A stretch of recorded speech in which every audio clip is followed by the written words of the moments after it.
In a world racing toward the future, one man decided he wouldn't follow the rules. He would rewrite them. His name is Larry Ellison. Born in New York and raised in a small Chicago apartment, he grew up without wealth, without privilege, and without the certainty of belonging. But he carried a relentless curiosity, a sharp mind, and a belief that the world's biggest problems could be solved with code. He drifted through odd jobs and abandoned college twice, searching for something big enough to match his ambition. That search led him to the rising world of databases, the hidden engines that would power modern civilization. While others saw software, Ellison saw a new kind of empire. He founded Oracle with a bold idea: information should move faster, smarter, and with absolute precision. Through aggression, innovation, and sheer will, he built Oracle into one of the most powerful tech companies on Earth. He became known for his sharp tongue, fearless strategy, and lifestyle as extravagant as his ambitions. Jet fighter planes, super yachts, entire islands, Ellison didn't just chase success, he lived inside it. But behind the luxury was a builder who believed that technology could reshape industries, governments, and the world itself. How did a college dropout with no safety net rise to become one of the richest men alive? And what drives a billionaire who already has everything to keep pushing for more? This is the story of Larry Ellison, the rebel who built a software kingdom and never stopped betting on himself. Welcome to Richie Rich Stories. Please subscribe, turn on notifications, and like the video. Feel free to share the video with your friends who love money stories.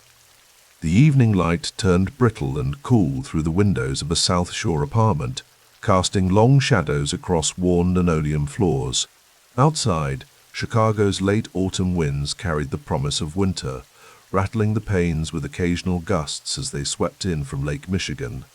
Inside, 9-year-old Lawrence Joseph Ellison sat at the kitchen table, pencil in hand, working through mathematics problems with meticulous attention. "Your 7 times tables are sloppy," Louis Ellison said without looking up from his newspaper. The Russian Jewish immigrant's voice carried the permanent edge of someone who had survived too much to be impressed by small achievements. "Excellence isn't optional, Lawrence." The boy nodded silently, erasing a number with such force that the paper tore slightly. He had learned early that in this household, praise was as rare as snow in July. Louis Ellison had survived the pogroms, the Atlantic crossing, the Great Depression.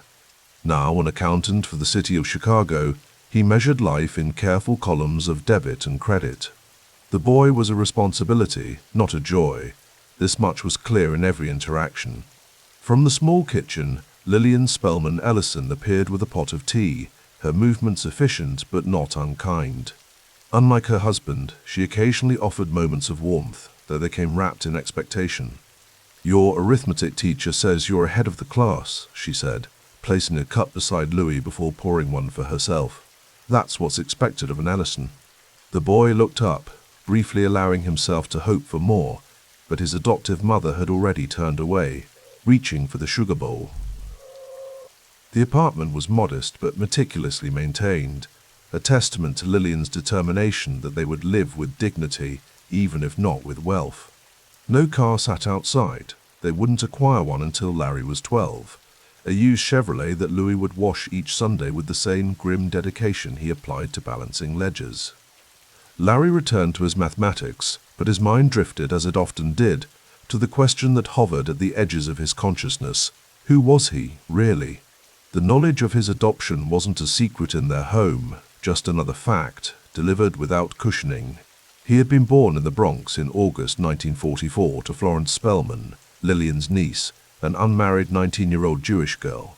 His biological father remained unmentioned, a blank space in the ledger of his origin. At 9 months old, he had been sent to Chicago, passed to Lillian and Louis like a parcel to be claimed. Florence had been ill, unable to care for an infant alone in the merciless social climate of post-war America, where unwed mothers faced ruthless judgment. It was a practical arrangement, a solution to a problem. But for the boy who grew into it, it was the foundation of his existence, the knowledge that he had begun as someone else's problem to solve. Ellison, A voice called across the schoolyard of South Shore High School. It was 1961, and 17-year-old Larry had grown tall but wiry, his frame containing a coiled energy that never seemed to dissipate. "Are you coming to Goldstein's party Friday night?" Larry shrugged, affecting a casual indifference that had become his public armor. "Maybe, if nothing better comes along." The truth was more complicated. The Jewish enclave of South Shore had its hierarchies, its insiders and outsiders. Larry had learned to navigate them with a practiced cynicism, neither fully accepted nor entirely rejected. He was smart, everyone knew that, but there was something in him that refused to conform, that watched social rituals with analytical detachment rather than participation. At home that evening, the familiar silence of dinner hung over the table. Louis meticulously cut his brisket into precise pieces, while Lillian waited until he had taken his first bite before beginning her own meal. Larry's younger adoptive sister, quiet and compliant in ways he had never managed to be, kept her eyes on her plate. "I got an A on my physics exam," Larry said, breaking the silence. Louis chewed deliberately, swallowed, and then nodded once. "As you should. Education is the only thing they can't take from you." It was as close to approval as the household currency allowed. Larry had learned to recognize these microseconds of acknowledgement, the bare nods that substituted for pride in a family where survival, not celebration, was the operating principle. Later, in the narrow bedroom he had claimed as his territory, Larry sat at a small desk beneath the yellow cone of a reading lamp. Outside his window, the elevated train rattled past, its familiar percussion marking time in the Chicago night. He pulled out a notebook where he had been drafting designs, not the conventional sketches of cars or airplanes that occupied other boys, but systems. Diagrams of how things could work better, more efficiently, organizations of ideas. His mind had always worked this way, seeing the underlying patterns, the structures beneath visible surfaces. It was this same analytical instinct that allowed him to observe the social world with such clarity, to understand that the approval he sought at home would never fully arrive, that the belonging others took for granted would always require his conscious effort. Summer 1960. The small apartment was stifling despite the open windows that invited humidity instead of relief. Larry sat on the fire escape, 16 years old, watching the neighborhood below. South Shore was changing. Blockbusting real estate tactics were accelerating white flight to the suburbs, and the tight-knit Jewish community his adoptive parents had relied upon was fraying at the edges. "Lawrence," his father's voice came from inside. "Come finish your chores before you disappear for the day." The boy, who was becoming a young man, sighed but complied. Rebellion in the Ellison household took subtle forms, not outright defiance, but a kind of internal resistance, a private scorekeeping that tallied each slight, each withheld approval. Inside, Louis was seated at the kitchen table with papers spread before him, his accountant's pencil making small, precise notations. "The Rosenthal boy is going to medical school," he said without preamble, as Larry began washing the breakfast dishes. "His father says he got a scholarship to Northwestern." Larry recognized the implicit comparison, the measuring stick always extended. "Good for him," he replied, his tone carefully neutral. "You have the intelligence," Louis continued, still not looking up. "But do you have the discipline? That's always been the question with you." The words were familiar territory, the steady drumbeat of his childhood. "You must work harder. You must be grateful. You must prove your worth." The unspoken subtext, "You are not naturally ours, so your place must be earned." "I'm thinking about studying mathematics," Larry said, a rare disclosure of his own plans. "Or maybe computer science." Now Louis did look up, his expression dubious. "Computers? What kind of living is that? A doctor, a lawyer, these are professions with stability." Larry said nothing more, but in the private ledger of his mind, another entry was made. One day, he would show them all what computers could become, what he could make of himself without their blueprint. December 1961. Snow fell in thick, silent curtains outside the synagogue where the congregation had gathered for Hanukkah celebrations. Inside, warmth and light pushed back against the Chicago winter, families clustered in familiar groupings, the smell of latkes and applesauce mingling with candle wax and wool coats. Larry stood slightly apart, watching. At 17, he had grown into his height, his features sharpening into what would become a distinctive hawkishness in later years. His eyes, always observant, tracked the social currents of the room, who spoke to whom, who laughed at whose jokes, the subtle hierarchies of community respect. Rabbi Goldstein approached, his hand extended. "Lawrence, good to see you. Your father tells me you're applying to college soon." "University of Illinois," Larry confirmed, "for their mathematics program." The rabbi nodded approvingly. "A fine school. Your parents must be proud."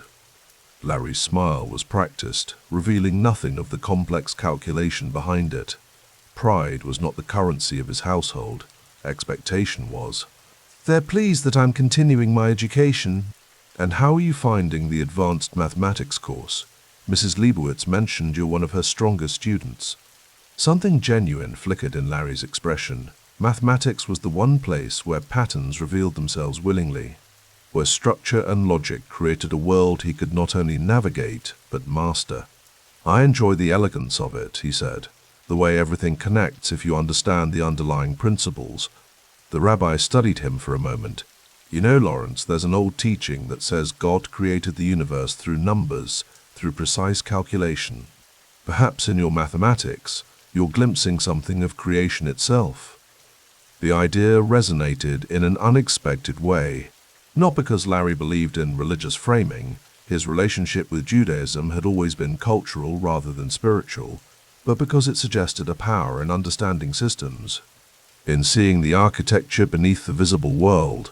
Later that evening, walking home through snow that muffled his footsteps, Larry considered his position with unusual clarity.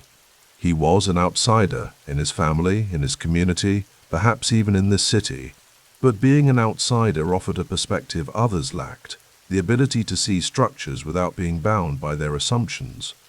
He stopped at a street corner, looking up at the elevated tracks silhouetted against the night sky, their industrial geometry stark and purposeful.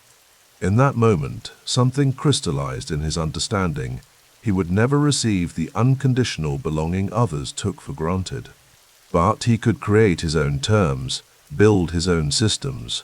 If approval and acceptance were scarce resources, then he would become their master, not their supplicant. Spring 1962.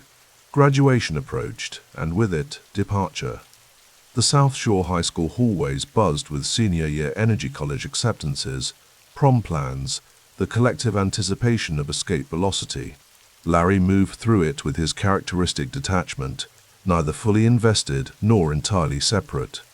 He had secured his place at the University of Illinois, had maintained the grades expected of him, had followed the prescribed path while harboring his private calculations.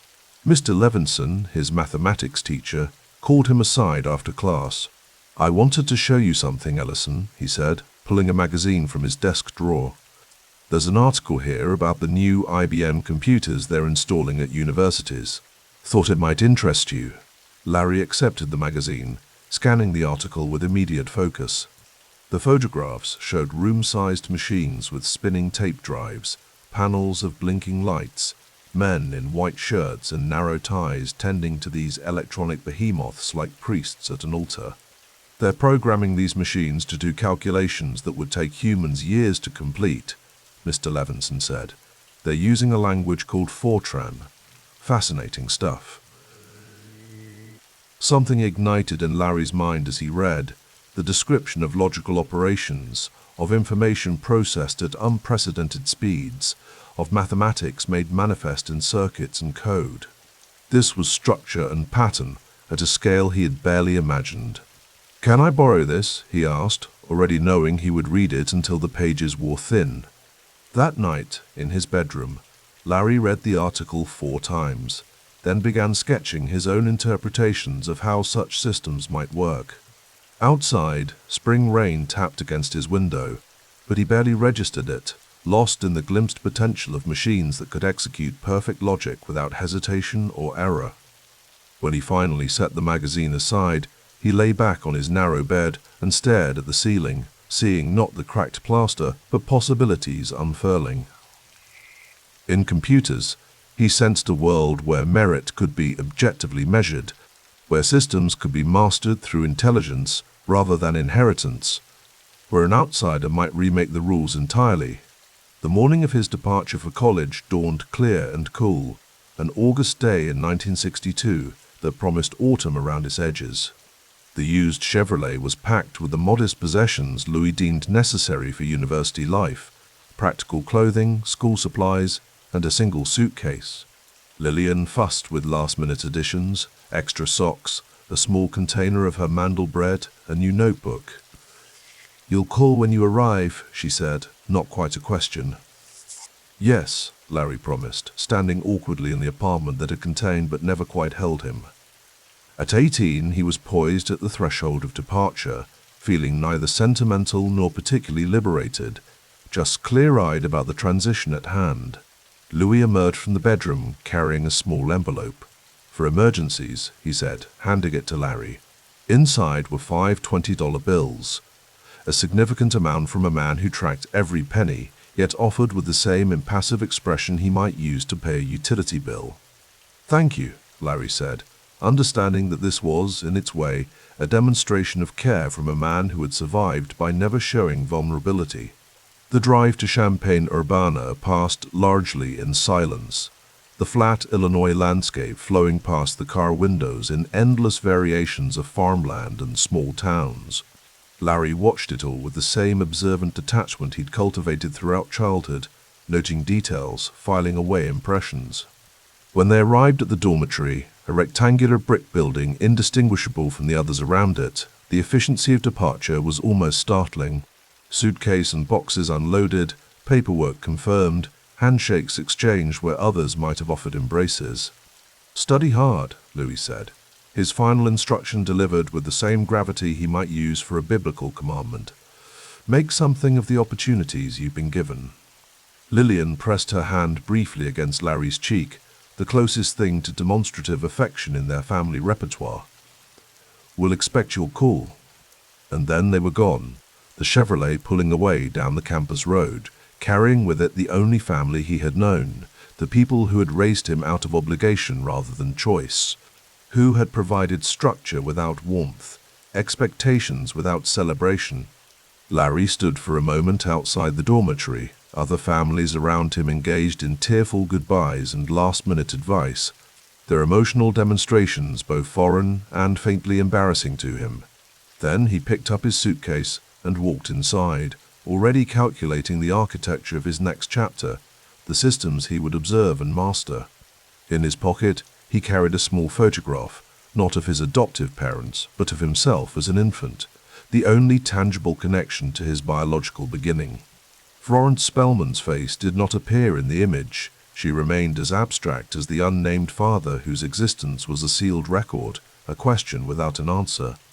As he located his assigned room and began the mechanical process of unpacking, Larry Ellison considered the ledger of his first 18 years, the deficit of belonging. The accumulation of observation, the foundation of self-reliance built not by choice, but by necessity. If love and approval were resources too scarce to be counted upon, then he would build his worth on more reliable metrics. Somewhere in the distance, a bell tower chimed the hour, its sound carrying across the campus where thousands of stories were beginning and continuing. He was just one among them, distinguished not by privilege or connection, but by a particular clarity of vision. The outsider's perspective that saw systems for what they were and what they might become.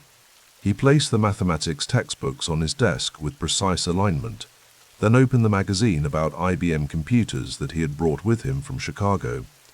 The future had structure, patterns, logic.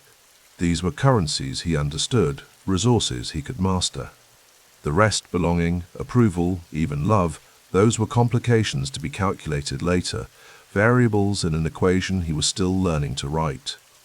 The air in the University of Illinois lecture hall carried the stale scent of chalk dust and institutional ambition.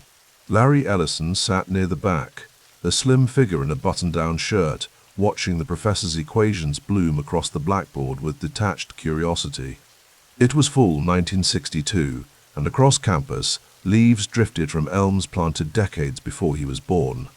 The pre-med track requires absolute commitment, the advisor had told him earlier that week, peering over horn-rimmed glasses. I don't see that in your eyes, Mr. Ellison. Larry nodded, saying nothing. What could he say? That he didn't know what else to do with himself in this sprawling Midwestern campus where everyone else seemed to move with purpose.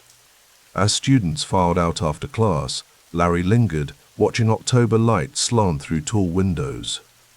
The university hummed with Cold War urgency, engineering buildings rising from prairie soil, clean-cut young men preparing for aerospace careers, women still wearing skirts to chemistry labs. The post-Sputnik panic had transformed American education into a credentials race, but Larry felt like a spectator. That evening, he called his adoptive mother Lillian from a dormitory payphone. "How are your classes, Larry?" Her voice carried the familiar warmth that had sustained him through childhood in Chicago's South Shore. "They're fine," he said, watching a group of fraternity pledges cross the quad. "Just fine." "You don't sound convinced," Lillian said, the connection crackling with static.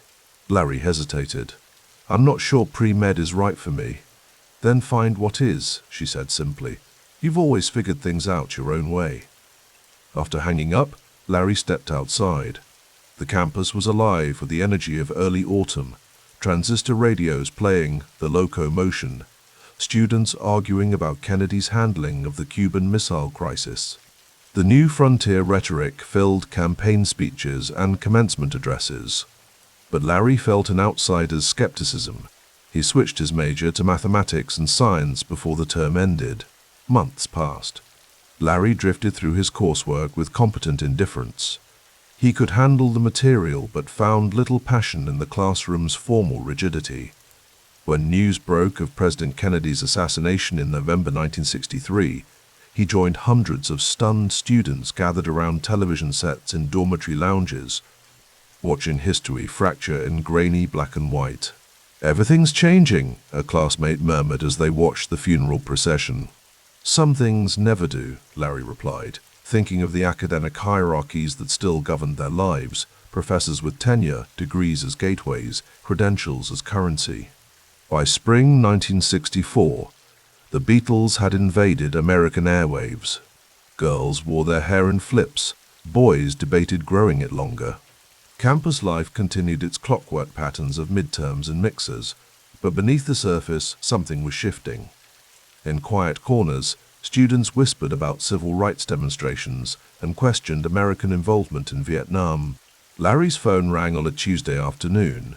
His roommate answered, then held out the receiver with an odd expression. "It's your father," he said. "Says it's important." The conversation lasted less than 2 minutes. Lillian had collapsed at home. A stroke, the doctors thought. She was gone before the ambulance arrived. The funeral in Chicago unfolded in a haze. Larry stood beside Lewis, watching his adoptive mother's casket lowered into Illinois soil. The rabbi's ancient Hebrew cadence, the mourner's Kaddish, washed over him, meaningful in its sound, if not its substance. The family gathered at the house afterward, eating food neighbors had brought, speaking in the hushed tones reserved for death. "Will you finish the semester?" Louis asked later, when the house had emptied. Larry looked at his adoptive father, the Russian Jewish immigrant who had built a life through careful accounting work, who had taken in his great-nephew when no one else would. "Yes," Larry said, "I'll finish." He returned to Urbana Champaign, but everything had changed. Grief followed him like a shadow, transforming classrooms into foreign territories. He attended lectures, completed assignments, but felt increasingly disconnected from the academic machinery around him. When finals ended, he packed his belongings and left without saying goodbye to professors or classmates. His transcript showed passing grades, nothing more. The University of Chicago campus rose like a medieval fortress above the Hyde Park neighborhood. Gothic towers and limestone walls created an intellectual enclave distinct from the working-class South Side streets surrounding it.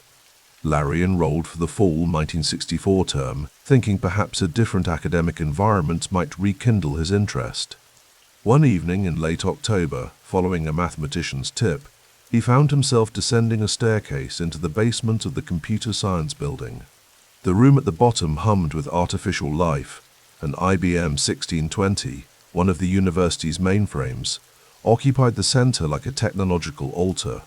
"You need to sign up for time," said a graduate student, barely looking up from a stack of punch cards. 2-hour blocks only. Larry observed the machine's blinking lights, the rhythmic clatter of its printer. "What language does it use?" "Fortran, mostly," the student replied. "You know how to code?" "Not yet," Larry said. The graduate student handed him a manual. "Start here. Programming time is too valuable to waste." For the next 3 weeks, Larry virtually lived in that basement. The Fortran manual became his constant companion, at breakfast in the campus cafeteria, between classes, late into the night. The precision of the language appealed to him in ways differential equations never had. There was a clarity to programming. Instructions either worked or they didn't. The computer never judged his credentials or questioned his background. It simply executed what he wrote. His first successful program, a simple calculation routine, produced a modest printout that felt more satisfying than any academic paper he'd written. The machine responded to competence, not pedigree. By December, Larry's attendance in regular classes had become sporadic. He spent more time with the IBM 1620 than with professors or classmates. When term grades arrived, the results surprised no one, least of all him. Academic probation, the letter stated clinically. Continued enrollment contingent upon improved performance. That evening, Larry walked along the frozen shore of Lake Michigan, hands thrust deep in his coat pockets, breath-forming clouds in the winter air. Chicago's skyline glittered across the water, a constellation of human ambition. He thought about Lillian, about Louis' expectations, about the predetermined paths that the university system laid out for young men in 1964 America. He didn't return for the spring semester. "You need experience," said the personnel manager at Marshall Field's department store, barely glancing at Larry's application. "Stock boy is the best I can do." "I'll take it," Larry replied. For 6 months, he unloaded trucks and stocked shelves, earning barely enough to pay rent on a shabby room in a boarding house. The work was mindless, but it offered unexpected freedom. His evenings were his own. The Chicago Public Library became his university. After shifts, he would walk to the nearest branch, where librarians came to recognize the lean young man who requested technical journals and computer science texts. He devoured papers on emerging systems, read about IBM's new System 360 mainframes, and followed developments in programming languages. "You're here more than some of our staff," an elderly librarian commented one evening as closing time approached. Larry looked up from an article about database structures. "I'm teaching myself what universities don't." "And what's that, young man?" "How systems actually work," he said, "instead of how they're supposed to work." By early 1966, Larry had cycled through several jobs: stock boy, clerical worker at an insurance office, night watchman at a warehouse. None lasted more than a few months. His bosses found him competent but difficult, too questioning, too unwilling to accept procedures that made no logical sense. "The problem with credentials," he told a co-worker during a cigarette break outside the insurance office, "is that they're really just permission slips. They don't measure what you can do, just what doors you're allowed to enter." "That's pretty philosophical for a filing clerk," the co-worker replied. "I won't be a filing clerk forever." When the insurance company downsized that spring, Larry wasn't surprised to find himself among those let go. He returned to his boarding house room, where technical manuals and library books covered every surface. On the wall above his bed, he taped a quote from Ralph Waldo Emerson: "What I must do is all that concerns me, not what people think." That night, Larry made 2 decisions. First, he would never again pursue credentials for their own sake. Second, he would master skills valuable enough that the market would have no choice but to reward him, degree or no degree. "I had all of the disadvantages required for success," he would later tell a reporter, half joking but fully serious. June 1966. Larry sat in a diner on Chicago's South Side, nursing a cup of coffee and reading a technical paper about database organization. 4 years had passed since he'd first stepped onto the University of Illinois campus as a pre-med student. The journey since had been circuitous. 2 universities, multiple jobs, and the profound grief of losing Lillian. The waitress refilled his cup. "More coffee, hun?" "Thanks," Larry said, not looking up from his reading. At 21, he possessed little that conventional society valued. No degree, no career, no permanent address. Yet beneath his quiet exterior, something hardened was forming, a belief system built on self-reliance and technical competence. A newspaper left by another customer carried headlines about Vietnam troop deployments and anti-war protests. The world was fracturing along generational lines. Young men Larry's age were being drafted, joining corporations, or dropping out to join communes. He belonged to none of these tribes. That evening, he returned to his room and wrote in a journal he'd started after Lillian's death. 4 years of traditional education taught me less than 6 months of self-directed study. Credentials are bullshit. Skills matter. The system rewards conformity and punishes innovation. I'll build something different. He didn't yet know what that something would be. But as summer deepened over Chicago, Larry Ellison began packing his few possessions. California is called, a place where, perhaps, a young man with technical aptitude and stubborn independence might forge his own path, unburdened by conventional expectations. The education system had tried to mold him into something recognizable. His grief had broken that mold. What remained was raw material, an outsider's perspective, a programmer's precision, and the quiet conviction that systems built on arbitrary authority deserved to be disrupted.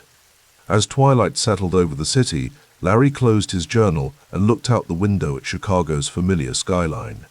Tomorrow would be time enough to plan his westward journey. Tonight, he would read about database architecture until sleep claimed him, dreaming perhaps of machines that answered to logic rather than lineage, and of futures yet to be coded. The slow hum of the computer filled the small, windowless room. Larry Ellison hunched over the terminal, his fingers dancing across the keyboard with practiced precision. It was 1970, and the Ampex Corporation's Redwood City facility was quiet at this late hour. Only the occasional flicker of fluorescent lights and the whirring of magnetic tape drives broke the silence. 4 years earlier, Larry had arrived in Berkeley with little more than $100 in his pocket and an unfinished education. The Bay Area was transforming, a strange alchemy of military-industrial complex and burgeoning counterculture. While hippies gathered in Golden Gate Park, engineers in crew cuts designed circuits for defense contractors. Larry belonged to neither world. At 22, he had drifted west after leaving the University of Chicago, drawn by California's promise of reinvention. With no degree but a natural aptitude for programming, he'd found work as a contract programmer at Ampex, a company transitioning from audio recording equipment to computer storage systems. "Still here, Ellison?" A janitor poked his head through the doorway, keys jingling at his belt. "Just finishing up," Larry replied, not looking away from the green text glowing on the black screen. The janitor shrugged and moved on. Larry returned to his code, the lines scrolling before him like a private language. This wasn't just any project. Codenamed Oracle, it was a database system commissioned by the Central Intelligence Agency, designed to organize and cross-reference vast amounts of intelligence data. Most programmers saw it as just another government contract, but Larry recognized something more. The problem of managing information, making it accessible, searchable, malleable, was becoming the central challenge of the computer age. Whoever solved it wouldn't just earn a government paycheck, they would shape the future. Dawn was breaking when Larry finally left the building, his eyes red from staring at the monitor. The parking lot was nearly empty as he walked to his modest car. The morning fog rolled in from the bay, wrapping around the low buildings of Redwood City. At his apartment in Berkeley, Larry showered quickly and changed clothes before heading to a small diner on Shattuck Avenue. The place was filled with the morning crowd, students with textbooks open beside coffee cups, workers grabbing breakfast before their shifts. The usual Larry? The waitress knew him by name. He came here often enough, sometimes to eat, sometimes just for coffee and a quiet corner to think. Thanks, Diane, he nodded, sliding into a booth. She returned with black coffee and eggs over easy. As he ate, Larry pulled out a dog-eared journal filled with notes and diagrams. Between bites, he sketched ideas, connecting concepts with arrows and asterisks. Mind if I join you? Larry looked up to see Bob Miner, a fellow programmer he'd met at Ampex. Older by several years and with a more traditional engineering background, Bob had become something of a mentor. Please, Larry gestured to the empty seat. Bob settled across from him, ordering coffee. How's the CIA project coming along? Frustrating, Larry admitted, keeping his voice low. The hardware limitations are killing us. Data retrieval is too slow and the structure is too rigid. That's mainframes for you, Bob shrugged. It doesn't have to be that way. Larry pushed his journal toward Bob. I've been reading about this new approach. A mathematician at IBM published a paper last year, Edgar F. Codd. He calls it a relational model. It's elegant, Bob. Pure mathematics applied to data organization. Bob studied the diagrams with practiced eyes. Interesting, but theoretical. IBM's had their best people working on databases for years. And they're protecting their investment in IMS, Larry countered, referring to IBM's hierarchical database system. They're sitting on Codd's ideas because they don't want to cannibalize their own market. So there's an opening. Larry leaned forward, lowering his voice further. What if we built a commercial database system based on Codd's relational model, written in C for portability, so it could run on different machines? Bob raised an eyebrow. You're talking about competing with IBM. I'm talking about getting to market first with something better, Larry said. The CIA project shows how desperate organizations are for better data management, and they're willing to pay for it. The diner had grown louder as the morning progressed. Students argued politics at one table, Vietnam, Nixon, campus protests. At another, engineers from a local electronics firm discussed circuit board designs.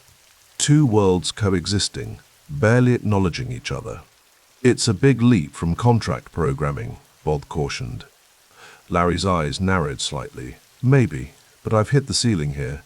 $25,000 a year is good money, but it's still just trading time for dollars. And you want more, Bob observed, not as criticism, but as a simple fact. Don't you? Larry challenged. We're building valuable systems for other people. What if we built something for ourselves?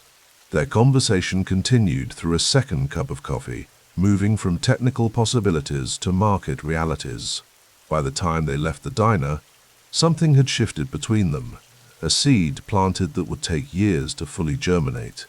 The summer of 1971 found Larry at Precision Instruments, another contract position. The work was similar, systems programming, data management, but the pay was better, and he'd been able to negotiate more flexible hours.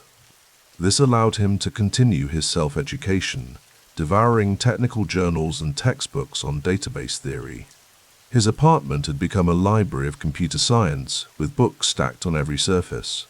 On his kitchen table lay the prized possession, a photocopy of Codd's paper, a relational model of data for large shared data banks, its margins filled with Larry's handwritten notes. One evening, while most of Berkeley prepared for weekend revelry, Larry sat with Ed Oates, another programmer he'd befriended at Ampex. They'd ordered pizza and were working through a six-pack of beer while discussing the future of computing. The hardware keeps getting faster and cheaper, Ed observed, pushing his glasses up, but the software methodology is stuck in the 1950s. That's the opportunity, Larry replied, pacing the small living room. The big companies are too invested in their legacy systems. IBM, Burroughs, Honeywell, they're all protecting their installed base. So where does that leave guys like us? Ed asked. We don't have their resources. We don't need them, Larry insisted. We have knowledge and timing. The relational model is mathematically superior to hierarchical systems. It's more flexible, more intuitive, and most importantly, it's not tied to proprietary hardware. Ed took a long drink of beer. You really think we could build something like that? I know we could, Larry said, his confidence absolute. Between your skills, mine, and Bob's experience, we have everything we need except funding. And customers, Ed added pragmatically. Larry smiled. I've been working with government agencies for years now. They need better data management more than anyone, and they have budgets for it. That's our starting point. The conversation continued late into the night, fueled by beer and ambition. It wasn't the first time they'd discussed starting their own venture, but it was the first time it felt tangible, a real possibility rather than a distant dream. By 1972, Larry had moved to Amdahl Corporation, a company founded by Gene Amdahl after leaving IBM. The company was building IBM-compatible mainframes, and Larry's experience with systems programming made him valuable. The salary was better, pushing closer to $30,000, and the work exposed him to cutting-edge hardware. But his mind remained focused on the database problem. During lunch breaks, he would often find a quiet corner of the cafeteria to work on his designs, sketching data structures and query languages on yellow legal pads. It was during one of these sessions that Bob Miner found him. You're still obsessed with this relational database idea, Bob observed, setting down his tray. Larry looked up. It's the future, Bob. I'm more convinced than ever. Bob nodded slowly. I've been thinking about what you said, about building something ourselves. Larry set down his pen, giving Bob his full attention. The timing might be right, Bob continued. The mini-computer market is expanding. DEC, Data General, Prime, they're selling affordable machines to smaller organizations. None of them have a good database solution. Exactly, Larry agreed. And if we write in C, we can port to different systems easily. It's still a huge risk, Bob cautioned. We'd need to leave stable jobs, fund development, find customers willing to bet on unproven technology from an unproven company. Larry leaned back in his chair, considering Bob's words. Around them, the cafeteria hummed with the mundane conversations of corporate life. Weekend plans, project deadlines, office politics. It was comfortable, safe. A clear path to a comfortable middle-class existence, and utterly insufficient for what Larry wanted. What's the alternative? He asked quietly. Stay here, work on someone else's vision. Watch IBM or Burroughs eventually commercialize Cod's ideas and kick ourselves for not having the courage to try. Bob studied him for a long moment. You really believe in this? With absolute certainty, Larry replied, his voice firm. This isn't just about making money, though we will. It's about building something important. Something that changes how organizations manage information. You make a compelling case, Bob admitted, but we'd need a plan, a real business plan, not just technical designs. I'm working on it, Larry assured him. Give me a few months to flesh out the details. Then we can bring Ed in and make a decision. As 1973 began, the outlines of that plan were taking shape.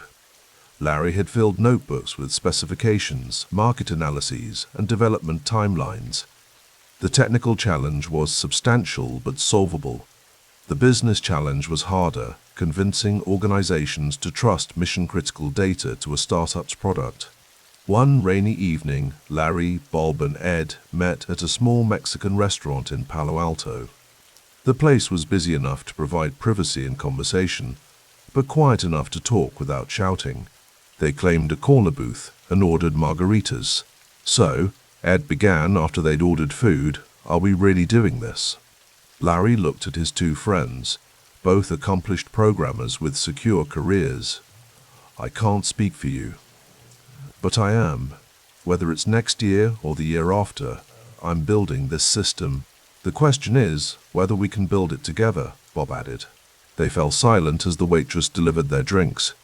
When she left, Larry raised his glass. "To the relational future," he said, "and to the company that will build it." They clinked glasses, but Ed still looked uncertain.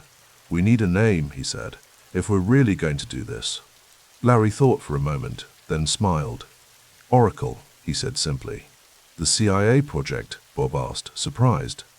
Larry nodded. It's fitting. In ancient times, people consulted oracles to reveal hidden knowledge. That's what our system will do, reveal the knowledge hidden in data. They didn't set a specific date that night. There were still too many variables, too many preparations needed.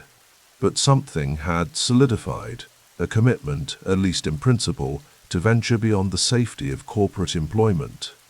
As they left the restaurant, the rain had stopped. The streets of Palo Alto glistened under streetlights, reflections shimmering in puddles. Larry paused for a moment, looking up at the night sky. From Chicago's South Shore to Berkeley to this moment, it had been a winding path. 7 years earlier, he'd arrived in California with $100 and no clear direction. Now he had skills, knowledge, contacts, and most importantly, a vision of what could be built. The next day, Larry would return to his contract work at Amdahl. The paycheck was necessary, the experience valuable. But his mind was already elsewhere, designing data structures, planning marketing strategies, imagining the company that would change how the world managed information. In the quiet of that Palo Alto night, with the scent of rain-washed streets in the air, Larry Ellison stood at the threshold of his future. Behind him lay the apprenticeship years, learning systems, programming, database architecture, government contracting. Ahead lay an uncertain path to build something unprecedented. He smiled to himself and walked toward his car. The oracle was about to speak. The afternoon sun filtered through the blinds of the modest office in Belmont, California, casting long shadows across metal desks cluttered with printouts and coffee-stained notepads. Larry Ellison leaned back in his chair, his lanky frame silhouetted against the warm June light of 1977. Outside, America was nursing its post-Vietnam, post-Watergate hangover. But here, in this unremarkable space, Ellison was mapping the future.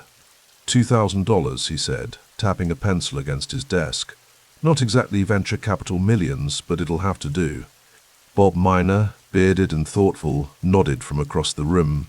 Most of it yours, he observed, his voice carrying neither judgment nor resentment about Ellison's larger contribution to their seed money, $1,200 from Ellison, $800 from himself. Money follows conviction, Ellison replied with a half-smile. And I'm convinced. Software Development Laboratories, SDL, existed now on paper and in this rented space that smelled of fresh paint and stale coffee. The third co-founder, Ed Oates, was arranging for the delivery of their loaned PDP-111 minicomputer, the machine that would become the beating heart of their operation.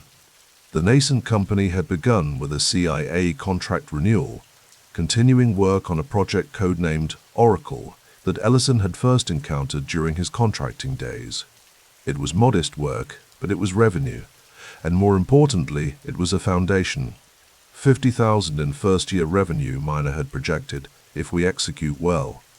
But Ellison's vision stretched far beyond government contracts. He had been electrified by reading about IBM's System R project, their experimental relational database management system. While IBM's research team labored within the constraints of corporate bureaucracy, Ellison saw an opportunity. IBM is building the future, he had explained to Miner months earlier, pacing energetically across Miner's living room. But they'll be slow to commercialize. They always are. We can build our own relational database in C, make it portable across hardware platforms. We can beat them to the market. Miner, the more experienced programmer, had been skeptical but intrigued. Writing it in C instead of assembler would make it portable, he'd acknowledged. DEC, IBM, Unix systems. Exactly, Ellison had said, eyes alight with possibility. IBM will build for IBM, will build for everyone. Now, in their Spartan office, that conversation had transformed into commitment. The whiteboards were filled with database architecture diagrams. The coffee maker gurgled in the corner, producing the fuel that would power their long nights ahead. By winter, the office had developed the lived-in feeling of a space where people spend more hours than they did at home. The hum of the minicomputer was a constant backdrop, punctuated by the clatter of keyboards and occasional bursts of technical debate. Ellison stood at the whiteboard, marker in hand, engaged in another spirited discussion with Miner about indexing algorithms.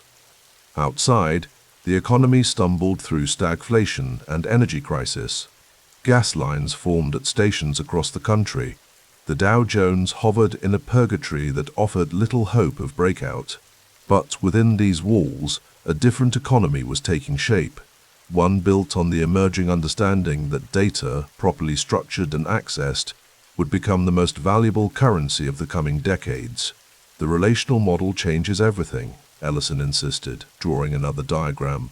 It's elegant, it's efficient, and most importantly, business users can understand it.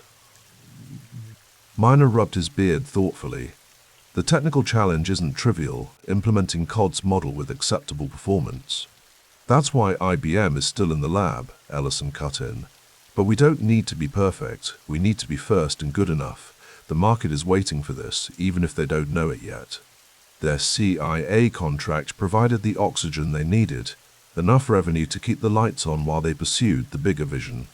Nights blended into days. Takeout containers from the nearby Chinese restaurant accumulated and were cleared away, only to accumulate again.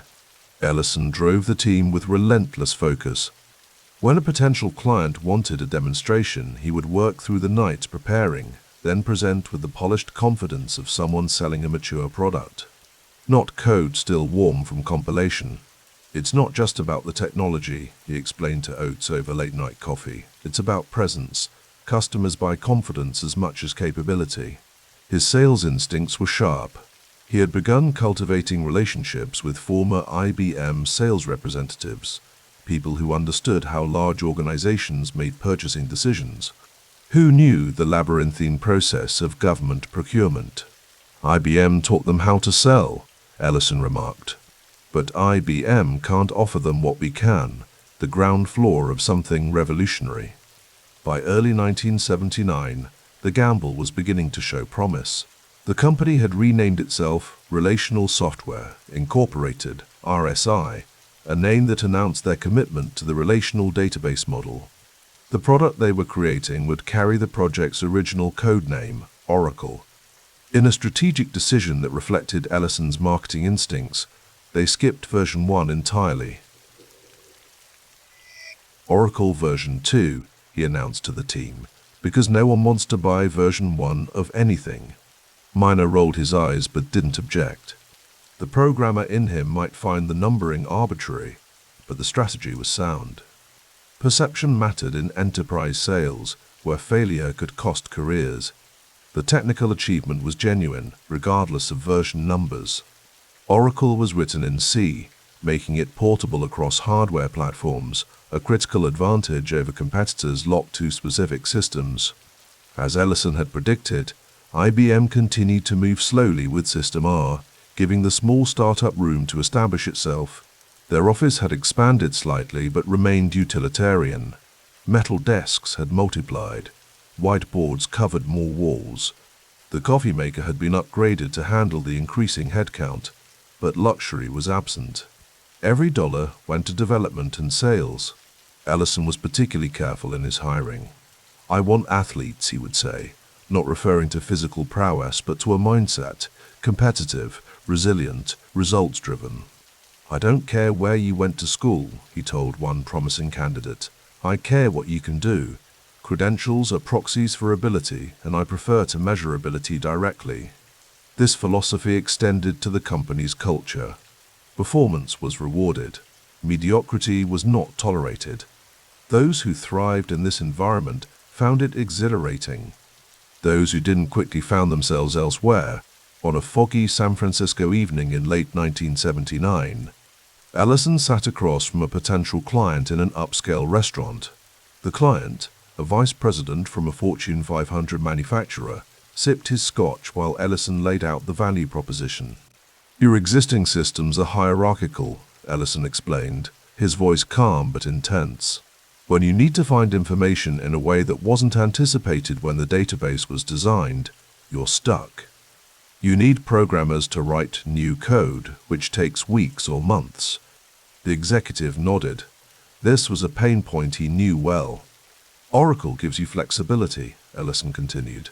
The relational model allows you to query your data in ways you didn't plan for. Your business users can ask new questions without waiting for IT. Sounds promising, the executive replied, but we've invested millions in our IBM systems. Switching costs would be enormous. Ellison smiled slightly. That's the beauty of it. You don't have to switch everything at once. Oracle runs on your existing hardware. Start with one application, prove the value, expand from there. It was a pattern Ellison had refined. Identify the decision-maker's concerns, address them directly, offer a low-risk path to adoption. And then the financial structure that would become the backbone of Oracle's business model. The license fee is just the beginning. Our annual support ensures you get updates, bug fixes, and access to our technical team. Think of it as insurance for your data infrastructure. This model, perpetual licenses with annual support fees, created predictable, high-margin revenue streams. Once a customer implemented Oracle, switching costs became prohibitive. Support renewals became almost automatic, building the financial foundation that could weather economic cycles. After dinner, walking back to his car through the cool mist, Ellison felt the growing certainty that they had identified a momentous shift in computing. The world was drowning in data but starving for information. Oracle would bridge that gap. Back at the office, Miner was still working. His desk lamp, a lone island of light in the darkness. Ellison dropped his briefcase and poured coffee from the pot that perpetually simmered. "How'd it go?" Miner asked, not looking up from his code. "He'll sign," Ellison replied. "Not today, but he'll sign. They all will, eventually."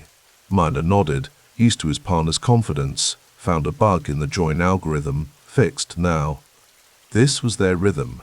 Ellison opening doors, Miner ensuring the product could deliver on the promises. Their partnership worked because each respected the other's domain while understanding the whole. Ellison settled at his desk and studied the revenue projections. Their first year had brought in roughly the $50,000 they'd projected. Modest by any standard, but it was just the beginning. The market was vast and largely unaware of what was coming. Outside their windows, the world of 1979 continued its uncertain course. The 3 Mile Island nuclear accident had shaken America's technological confidence. Gas shortages created lines at pumps across the nation. Skylab fell from orbit. The Soviet Union invaded Afghanistan. The Dow Jones remained stuck below 1,000. But within the technology sector, invisible to most Americans, tectonic plates were shifting. Apple had incorporated 3 years earlier. Microsoft was growing. And in a modest office in Belmont, California, a company called Relational Software Inc. was building a product that would eventually touch nearly every aspect of modern commerce. Ellison leaned back in his chair, contemplating the future. He had no investors to answer to, no board to placate. Just a small team, a working product, and customers beginning to understand its value. The wealth would come later, much later, but the foundation was being laid with each line of code, each signed contract.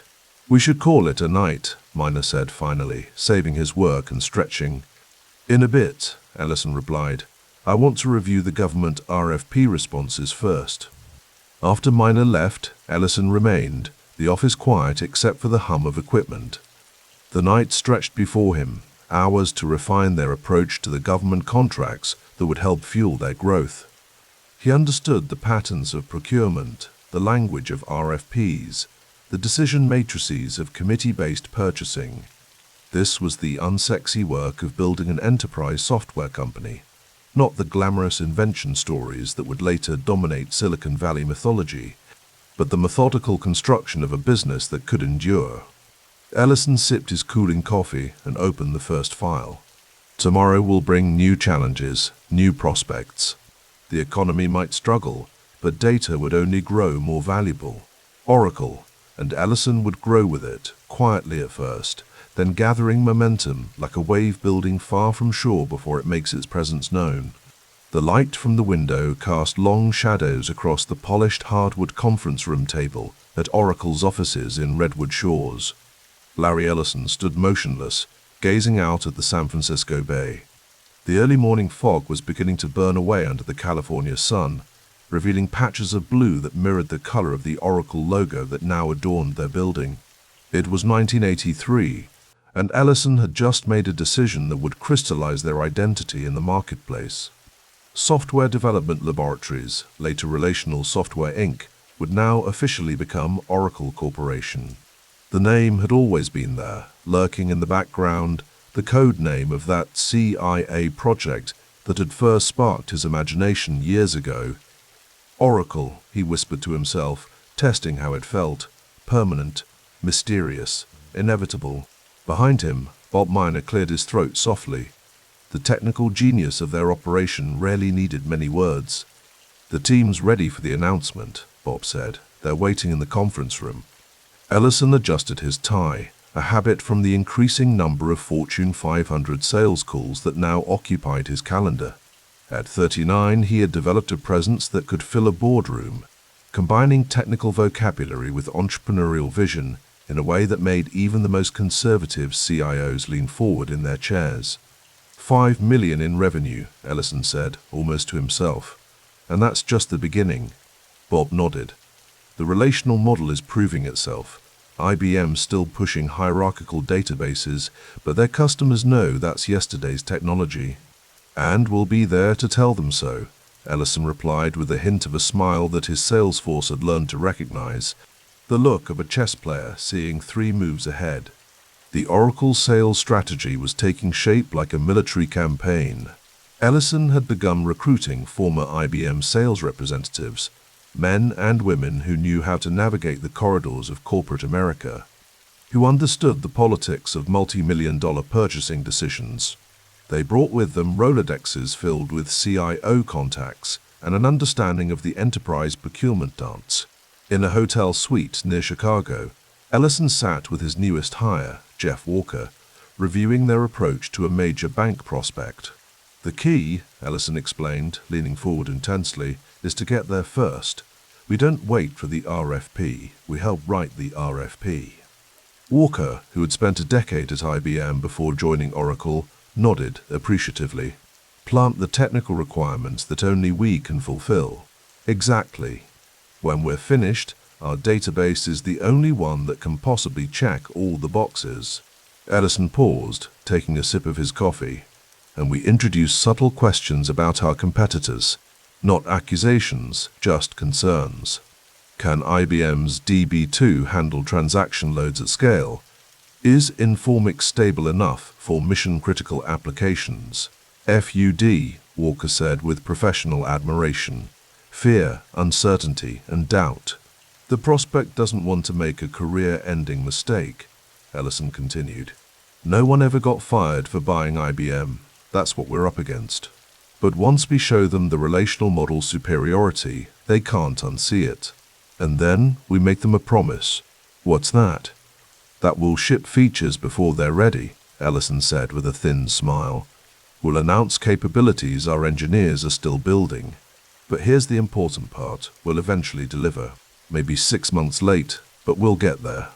Meanwhile, our competitors are left trying to explain why they're behind. Outside the hotel window, Reagan's America was in full swing. The prime rate was finally dropping from its stratospheric heights, the stock market was climbing, and corporations were investing in technology again. The timing couldn't have been better. The machine they had built was becoming more refined with each quarter. The pattern was reliable.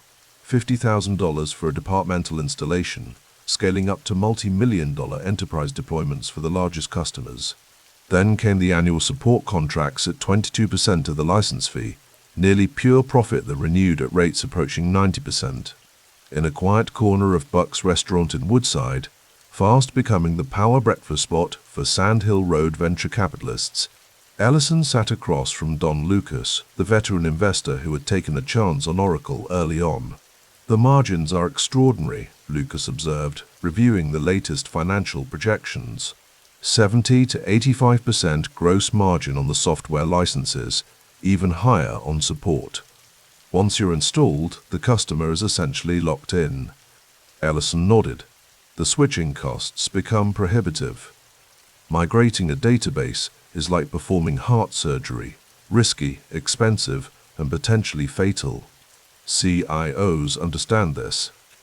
Once we're in, and the moat keeps getting wider, Lucas said.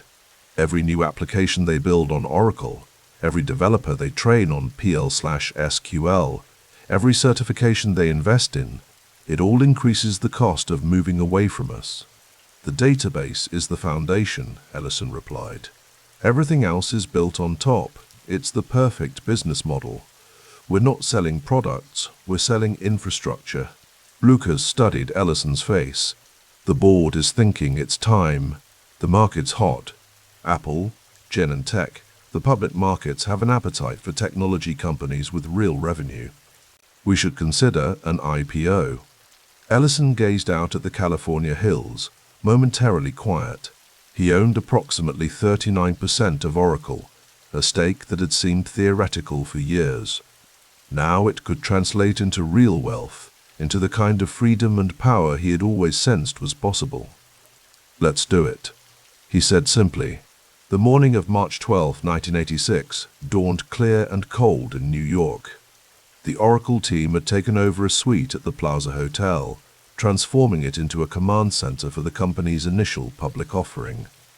Ellison, dressed in a tailored suit that spoke of his growing appreciation for fine things, stood by the window watching yellow taxis navigate the morning traffic around Central Park. Bob Miner sat at the room's desk, characteristically calm amid the hurricane of activity. He had always been the counterweight to Ellison's intensity, the engineering conscience who ensured that beneath the marketing promises, the technology actually worked. "Are you ready for this?" Bob asked. Ellison turned. "I've been ready my entire life." The phone rang. It was their lead underwriter from Morgan Stanley. "They're pricing at $15 per share," Ellison announced after hanging up. "We're raising $31.5 million. The room fell silent as everyone did the mental calculation of what this meant for their stock options, for the shares they held. For Ellison, his 39% stake would be worth approximately $93 million by the end of the day. It was a fortune that would have seemed unimaginable to the young man who had arrived in California with little more than ambition and programming skills. "Remember when we were working out of that office in Belmont?" Bob said quietly. "Seems like another lifetime," Ellison replied. When they arrived at the NASDAQ, cameras flashed. Ellison, who had largely operated behind the scenes in the enterprise technology world, was suddenly thrust into a new kind of spotlight. Public market investors wanted a story, a face, a personality to attach to the company that was now trading under the symbol ORCL. After the ceremonial opening, a reporter from the Wall Street Journal cornered Ellison. "Mr. Ellison, Oracle has grown explosively, but critics say you're more of a salesman than a technical leader. How do you respond to that?" Ellison's eyes narrowed slightly, but his voice remained measured. "The distinction is artificial. Technology without market adoption is just an academic exercise. I understand what customers need, often before they do. Bob Miner and our engineering team build it. That partnership has taken us from zero to where we are today." Later, in a quiet moment, Bob approached him. "You handled that well." Ellison shrugged. "They need a narrative. Visionary versus engineer, salesman versus architect. The reality is messier. We both know that." "The company's public now," Bob observed. "Everything changes." "Not everything," Ellison replied. "We're still building Oracle. Now we just have more resources to do it with." The IPO cash infusion accelerated Oracle's growth strategy. Ellison began identifying acquisition targets, companies with complementary technology that could plug gaps in Oracle's product line. Each acquisition followed a similar pattern: identify a technical capability Oracle needed, find a company that had built it, acquire them efficiently, then integrate their technology while often discarding much of the original company structure. In a late-night strategy session at the Redwood Shores headquarters, Ellison paced energetically while his executive team watched. The whiteboard was covered with names of potential acquisition targets. "This is just the beginning," he told them. IBM dominated the previous generation of computing with hardware. We'll dominate the next one with software. The database is our beachhead, but we'll expand from there. Ed Oates, one of the original co-founders, looked skeptical. We need to be careful not to lose focus. The database market isn't fully conquered yet. That's exactly when you expand, Ellison countered. From strength, not weakness. When you're winning the current game, that's when you change the rules of the next one. The IPO had changed more than just Oracle's balance sheet. Ellison himself was evolving. The newly minted wealth had allowed him to begin indulging interests that had previously been theoretical. Sailing, expensive cars, Japanese art and architecture. His personal style was becoming more refined, more deliberate. The transformation from programmer to CEO to public company chairman was accelerating. But beneath the surface, the same competitive drive remained. In quiet moments, he would still pore over technical specifications, still challenge engineers on implementation details. The public image of the visionary salesman was partly true, but incomplete. In late 1986, as the first anniversary of the IPO approached, Ellison hosted a small gathering at his home in Atherton. The house, while comfortable, was modest compared to what would come later. The wealth was still new, still being translated into lifestyle. The evening had the feel of a council of war. Oracle had succeeded in its opening campaign, but Ellison was already planning the next offensive. Among the guests were key Oracle executives and a few trusted outsiders. The numbers tell the story, Ellison said, standing before the fireplace with a glass of good California wine. 70 to 85% margin on software. Over 90% renewal on support contracts. Once a customer deploys on Oracle, they're with us for decades. He set down his glass and leaned forward. But here's what matters now. We built a moat around our business. Every PLSQL developer trained, every Oracle certification earned, every terabyte of data stored in our format deepens that moat. The customers are locked in, not by contracts, but by their own decisions, their own investments. Bob Miner, characteristically quiet through most of the evening, spoke up. We need to keep the technical edge. IBM isn't standing still, neither is Sybase. Agreed, Ellison nodded. But we now have the resources to outspend them on R&D, outmaneuver them in sales, and outmarket them everywhere. The IPO wasn't the finish line, it was the starting gun. As the evening wound down and guests departed, Ellison stood on his front steps with Bob, watching the fog roll in from the bay, shrouding the silhouettes of redwood trees. What do you think happens now? Bob asked. Ellison was quiet for a moment. Now we find out if we're building something that lasts. The valley is littered with companies that flared and faded. We won't be one of them. And personally, Bob pressed, $93 million changes things. Ellison smiled faintly. It removes certain constraints, but the game remains the same. He looked out at the darkened landscape. The relational model is still just the beginning. Data is the new oil, Bob. We're building the refineries. In the distance, the lights of Silicon Valley twinkled through gaps in the fog. The Reagan years had brought a renewed optimism to American business, a belief that technology could solve fundamental problems. For Oracle, the IPO had been both validation and fuel recognition of what they had built and capital to expand their vision. Ellison knew that public scrutiny would intensify, that competitors would target them with increasing determination, that the market's quarterly expectations would create new pressures. But standing there in the cool California night, he also knew they had crossed a threshold. Oracle was no longer just a company, it was becoming an institution.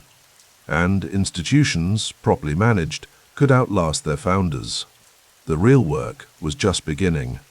The twilight draped itself across Silicon Valley like a velvet curtain, casting long shadows over redwood shores.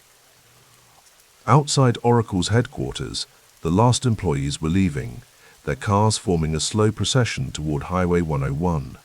Inside, on the executive floor, Larry Ellison stood at his window, watching the headlights recede into the distance. The reflection that stared back at him from the glass was not the confident visage that had graced magazine covers. Tonight, his face showed the strain of a man whose empire was crumbling. It was the summer of 1990, and Oracle Corporation, the company he had built from nothing into a software juggernaut, was in freefall. The Business Week issue on his desk told the story in stark black and white, the company that lied. The expose had sent Oracle stock plummeting nearly 80%, from its heights in the mid-20s to a devastating $6 and change. Larry's fingers traced the magazine's cover. 3 years of hypergrowth had led to this moment. 3 years of doubling revenue annually, of aggressive sales tactics, of premature booking, of a corporate culture that valued closing the deal above all else. "You can't build a house on sand," Bob Miner had told him just last week. Bob, his co-founder and Oracle's technical conscience, had the quiet authority that came from being right most of the time. Larry moved to his desk, picking up the phone. The market's verdict was clear. Oracle had lost trust, the most precious commodity in enterprise software. And trust, once squandered, could not be purchased back, even with Larry's millions. Outside, the fog rolled in from the bay, shrouding the buildings in a gauzy mist. Inside the boardroom, the mood matched the weather grey, oppressive and filled with a sense of foreboding. "The numbers don't lie, Larry," said Jeff Walker, Oracle's CFO, sliding a report across the polished table. "We're hemorrhaging cash. Customer confidence is shot. We need to lay off 20% of the workforce just to survive." The boardroom fell silent. Around the table sat the remaining executives, those who hadn't fled the sinking ship. The exodus had begun after the Business Week story broke, accelerating as the stock price collapsed. Larry leaned back in his chair, his blue eyes intense. "Tell me about the lawsuits." 12 shareholder suits filed as of yesterday," replied the general counsel, his voice weary. "They're alleging everything from securities fraud to misrepresentation. We're looking at years of litigation." Larry nodded, absorbing the information without visible emotion. The crisis demanded a decision, one that would define both his leadership and Oracle's future. The easy path would be denial, blaming market conditions, competitors, anyone but themselves. The harder path. "We admit it," Larry said finally, his voice cutting through the hushed room.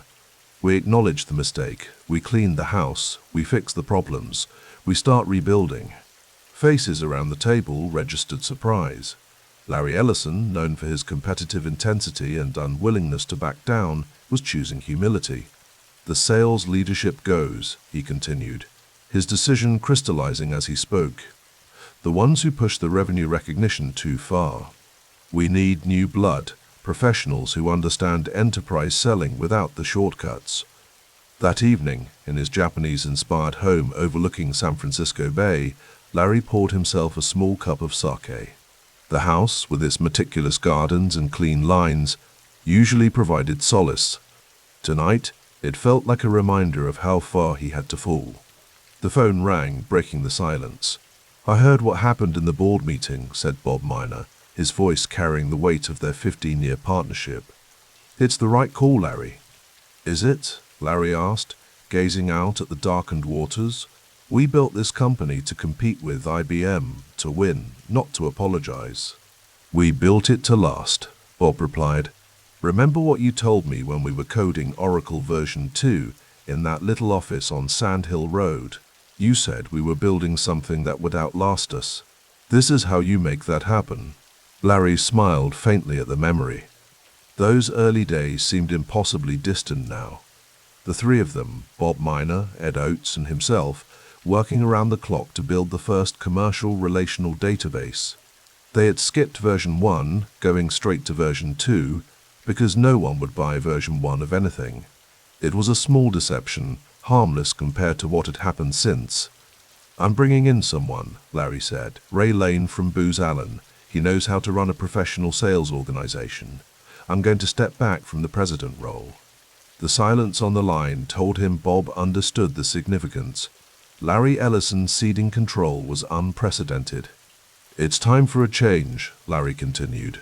"Growth without governance kills, Bob. We learned that the hard way." The transformation began immediately. Ray Lane arrived in Oracle's executive suite like a force of nature, instituting controls, professionalizing the sales process, and setting realistic targets. Larry stepped back from day-to-day operations, focusing instead on what had always been Oracle's salvation, the product. The corridors at Oracle headquarters, once buzzing with the frenetic energy of unchecked expansion, now hummed with a more disciplined purpose. The layoffs came, painful but necessary. 20% of the workforce, gone. Those who remained watched and waited, wondering if their company would survive. In the winter of 1991, Larry convened his technical team in the basement lab that housed Oracle's development environment. The fluorescent lights cast harsh shadows on tired faces. These were the true believers, the ones who hadn't jumped ship when the storm hit.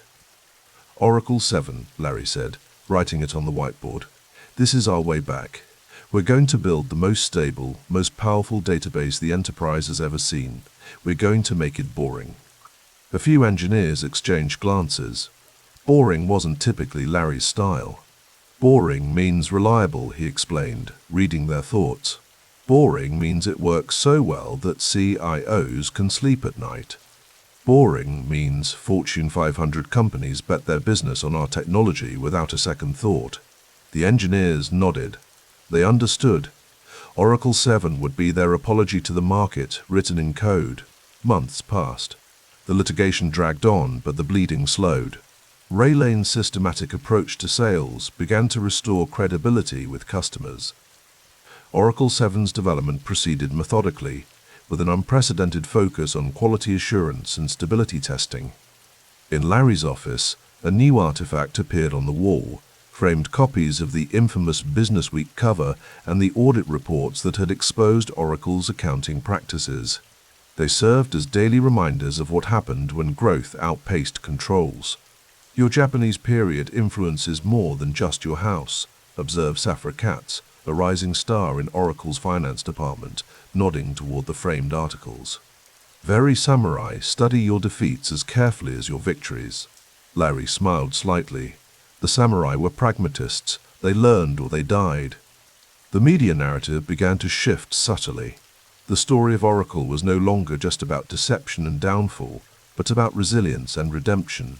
Larry cultivated the new image deliberately, giving interviews that acknowledged past mistakes while emphasizing the company's renewed commitment to governance.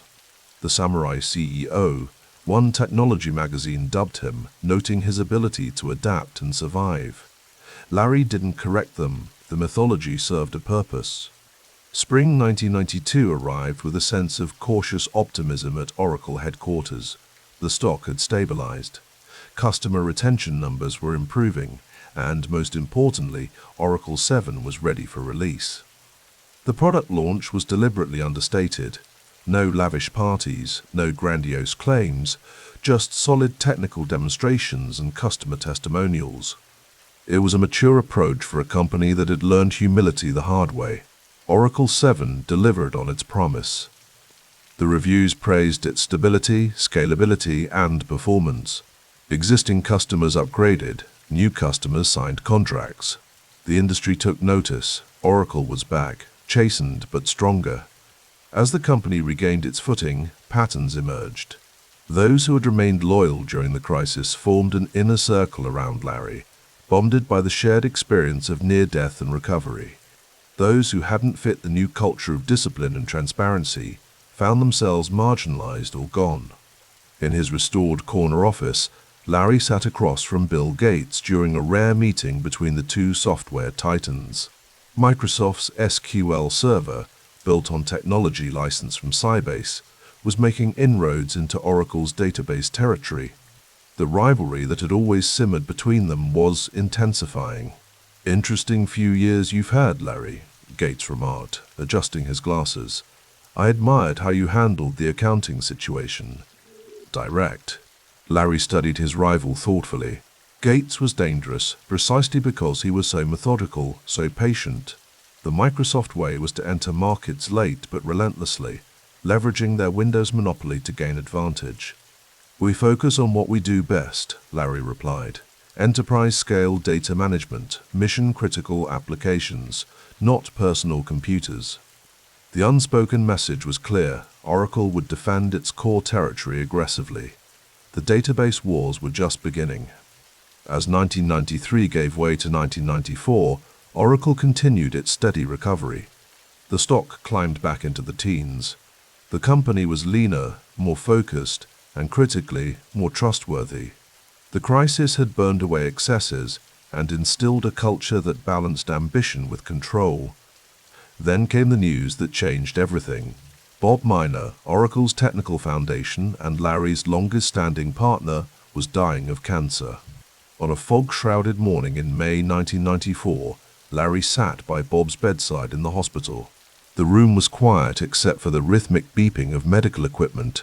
Bob, once robust, now looked frail against the white sheets. "The company's on solid ground again," Larry said softly. "Oracle 7 is the standard. We're winning back everyone we lost." Bob nodded weakly. "I always knew we would. Crisis reveals character." He paused, gathering strength. "Promise me something, Larry. Anything. Don't forget the lessons. Growth without governance kills. Technology without integrity is worthless." Larry gripped his friend's hand. "I won't forget."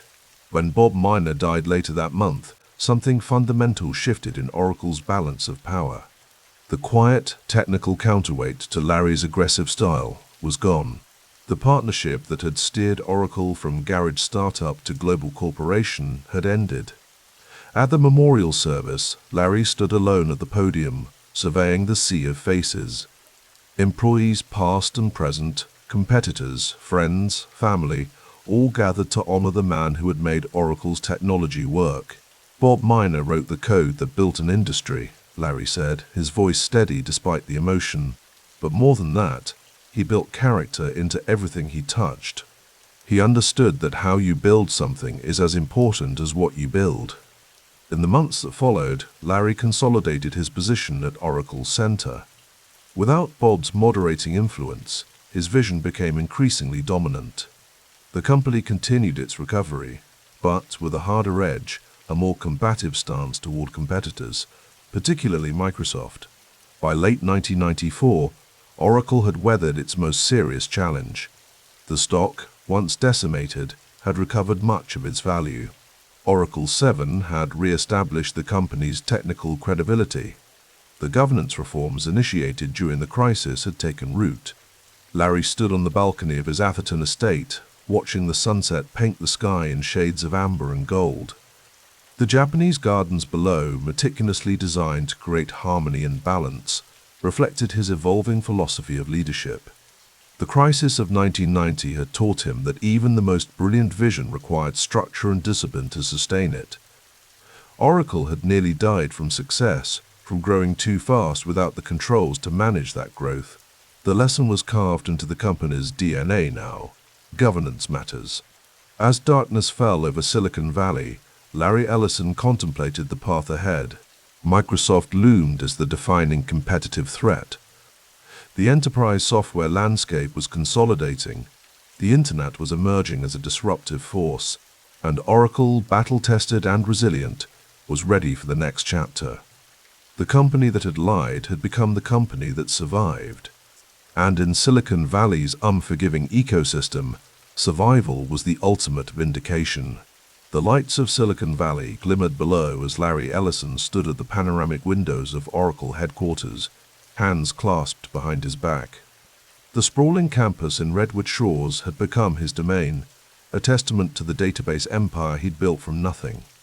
It was late 1999, and Oracle's stock was soaring in the frenzied dot-com bubble, making Ellison's wealth multiply almost daily. "They're calling it the new economy," he mused to Safra Katz, who had recently joined Oracle from Wall Street. But what they don't understand is that the fundamentals haven't changed. Data is still the oil of this century.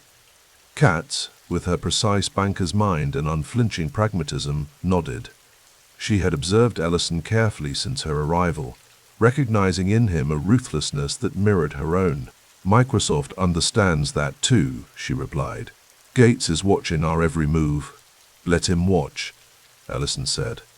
his voice carrying the quiet confidence of a man who had spent decades preparing for this particular war. "We own the enterprise database, 70% market share and growing. Bill has the desktop. I have the data center." The rivalry between Ellison and Gates had become the stuff of Silicon Valley legend. Two college dropouts who had built technology empires through entirely different paths. Gates through operating systems, Ellison through databases. Their companies circled each other like wary predators, competing increasingly for the same enterprise dollars. In the server rooms of Fortune 500 companies across America, Oracle databases hummed alongside Microsoft software, managing the lifeblood of corporate America: customer records, inventory, financials. The switching costs were enormous. Once a company committed to Oracle, extraction was painful, expensive, and risky. Ellison had built his business model on this very premise. The next morning, Larry walked through Oracle's sales floor, a high-energy environment that more resembled a trading desk than a technology company.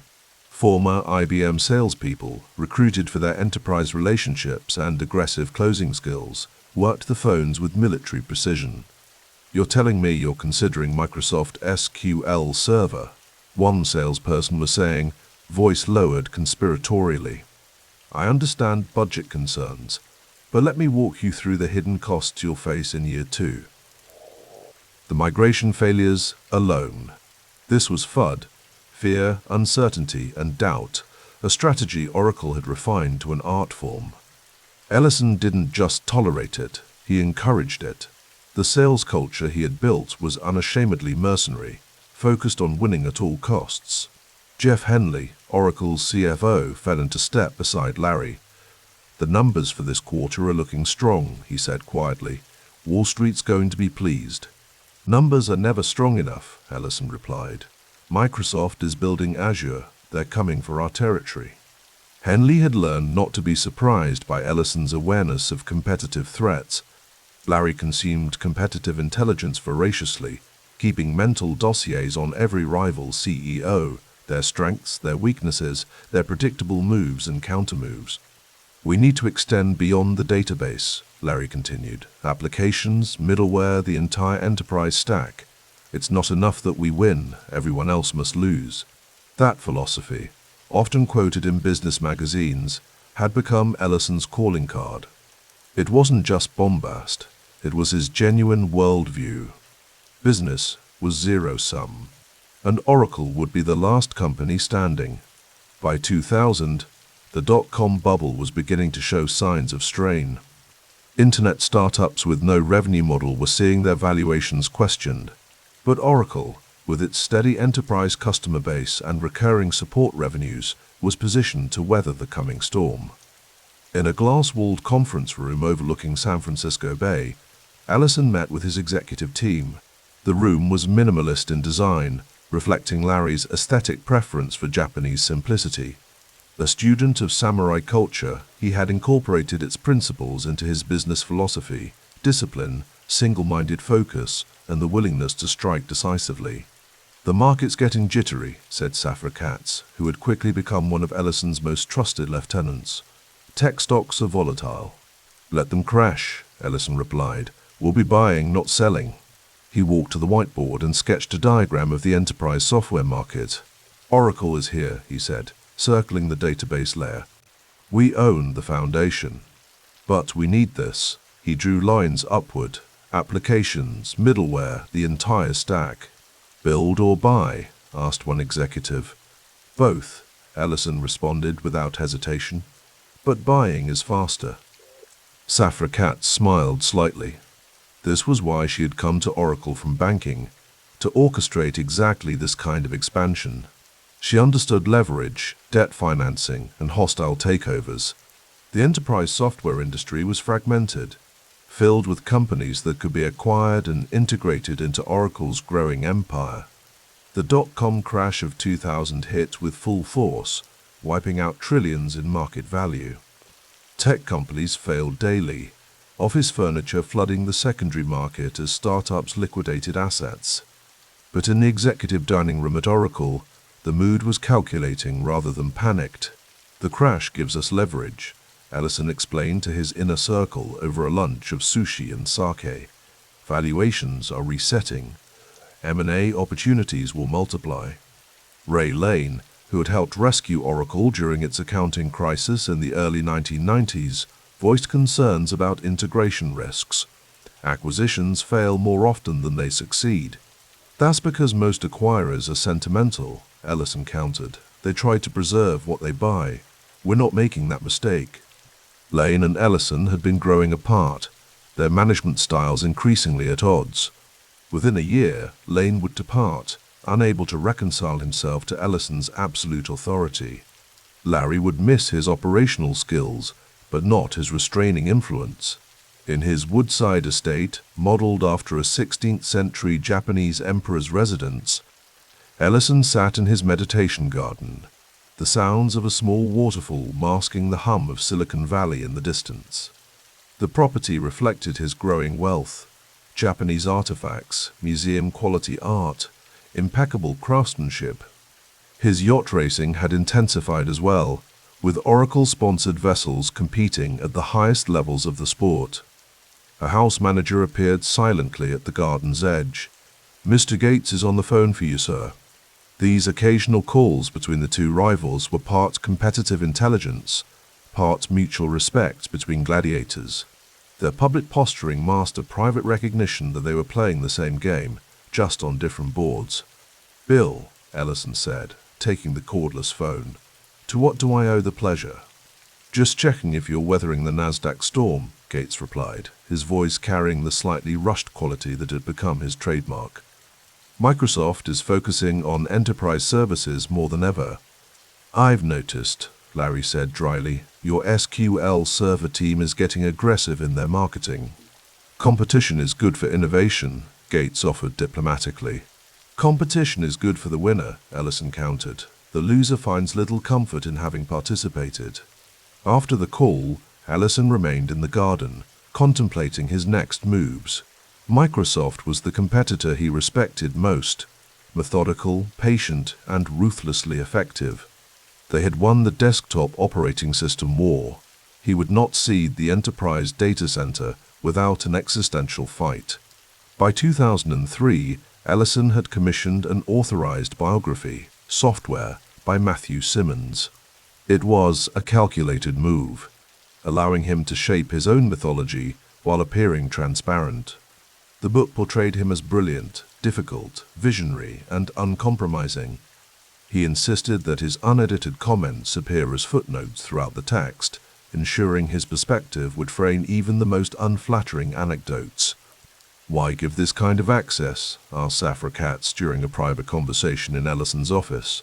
"The book doesn't exactly paint you as warm and fuzzy." "Warm and fuzzy doesn't build empires," Ellison replied, gazing at a 14th-century samurai sword mounted on his wall. "The market respects strength, not likability." The book's publication coincided with the beginning of Oracle's most ambitious hostile takeover, PeopleSoft, a leading enterprise software company specializing in human resources applications. The initial bid of $5.1 billion in June 2003 was just the opening salvo in what would become an 18-month corporate siege. "They're calling it predatory," said Oracle's general counsel, pointing to newspaper headlines about the PeopleSoft bid. The executive team had gathered in the war room, where strategy for the takeover was coordinated. "Craig Conway is using that exact language," added another executive, referring to PeopleSoft's CEO, who had once worked under Ellison at Oracle.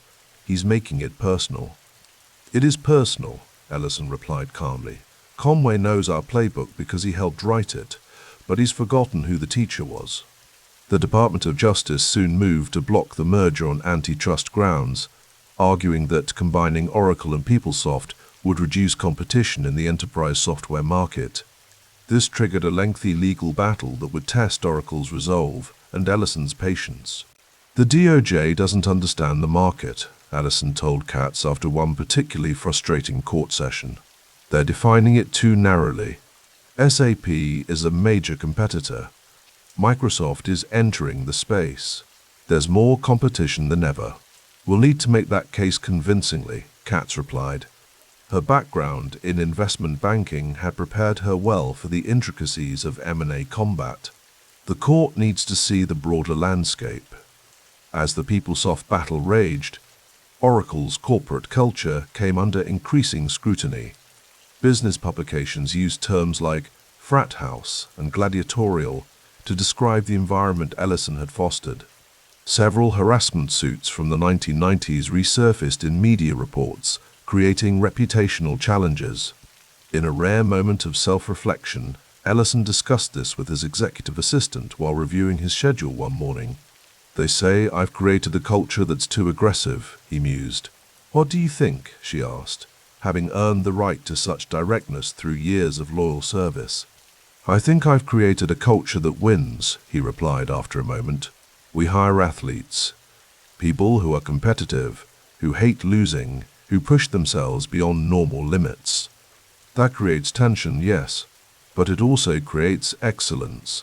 Oracle's approach to performance management was notorious: aggressive PIPs, performance improvement plans that weeded out the bottom performers regularly.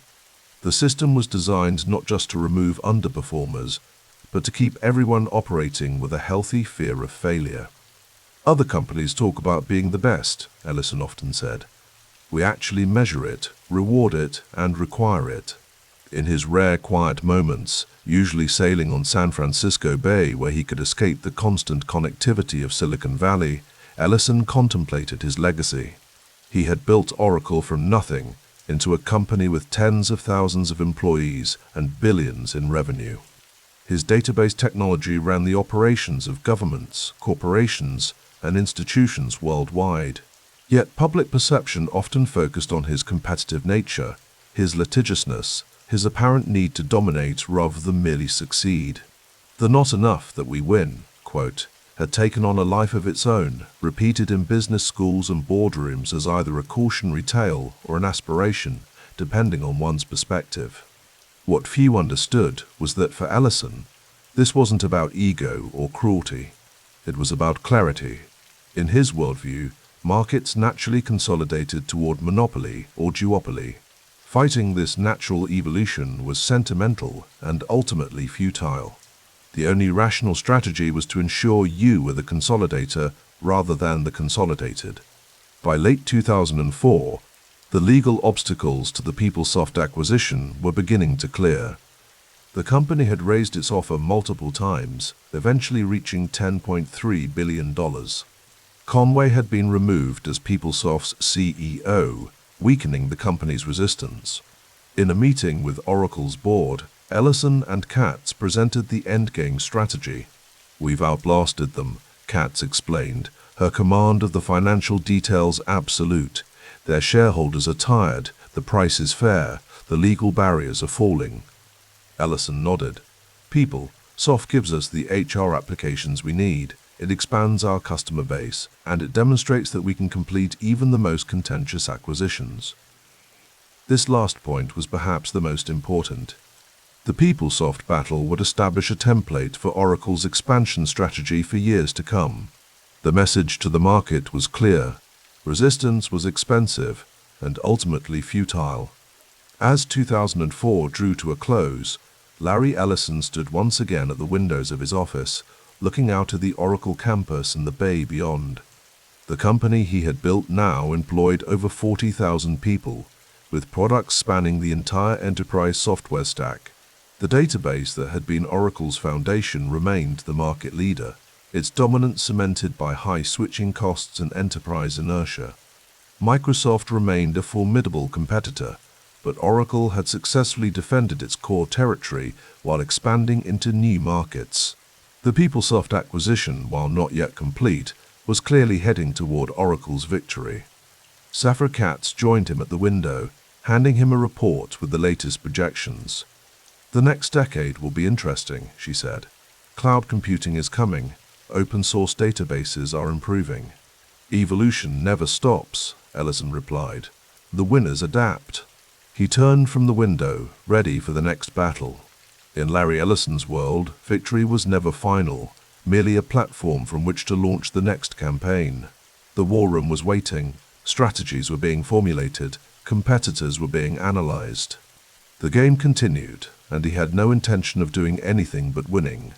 The lights of his empire shimmered below, databases humming in data centers around the world, storing the information that powered global commerce. In the end, that was his true legacy, not the yachts or Japanese estates or public persona, but the invisible architecture that managed the world's most valuable resource, data. The morning light cast long shadows across the polished marble of Oracle's executive floor. Larry Ellison stood at the window, hands clasped behind his back, watching the sun rise over redwood shores. The campus sprawled before him like a kingdom, his kingdom built through decades of relentless ambition and strategic warfare.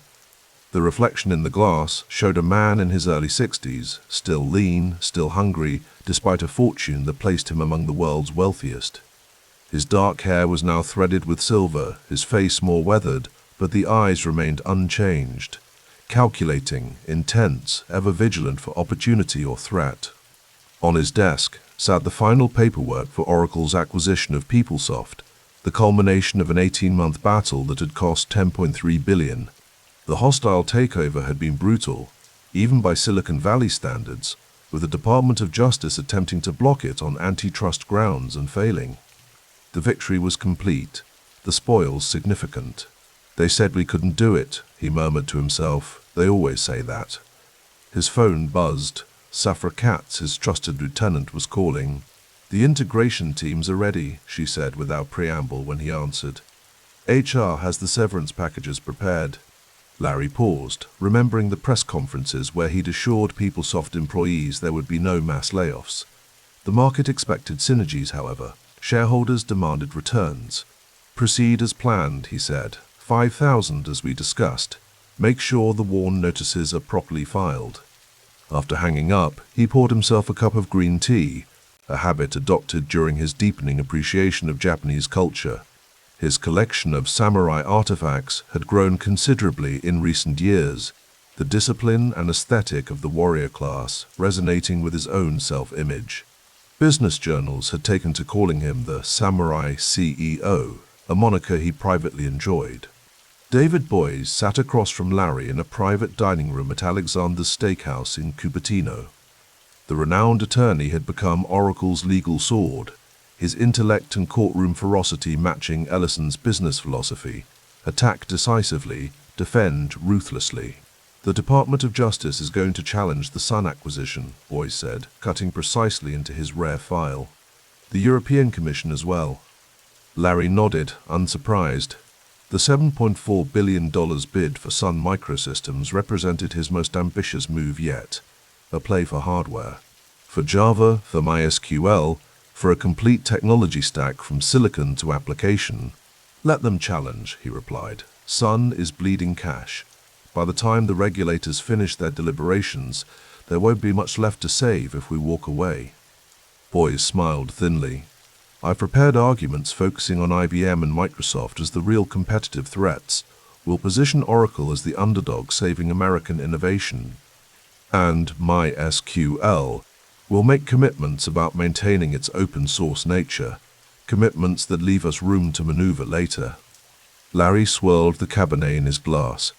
The 2007 financial crisis had shaken many companies, created opportunities. Sun, once a Silicon Valley darling, had been mortally wounded by the dot-com crash and never fully recovered. Now it was ripe for acquisition, its assets undervalued, its future uncertain. "This isn't just about market share, David," Larry said after a moment.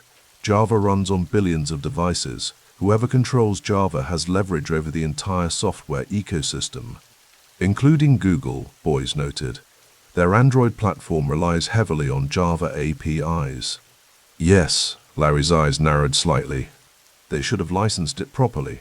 We'll address that once the acquisition closes." The wind whipped across San Francisco Bay as Larry stood on the deck of the massive trimaran, its carbon fiber hull cutting through the choppy waters.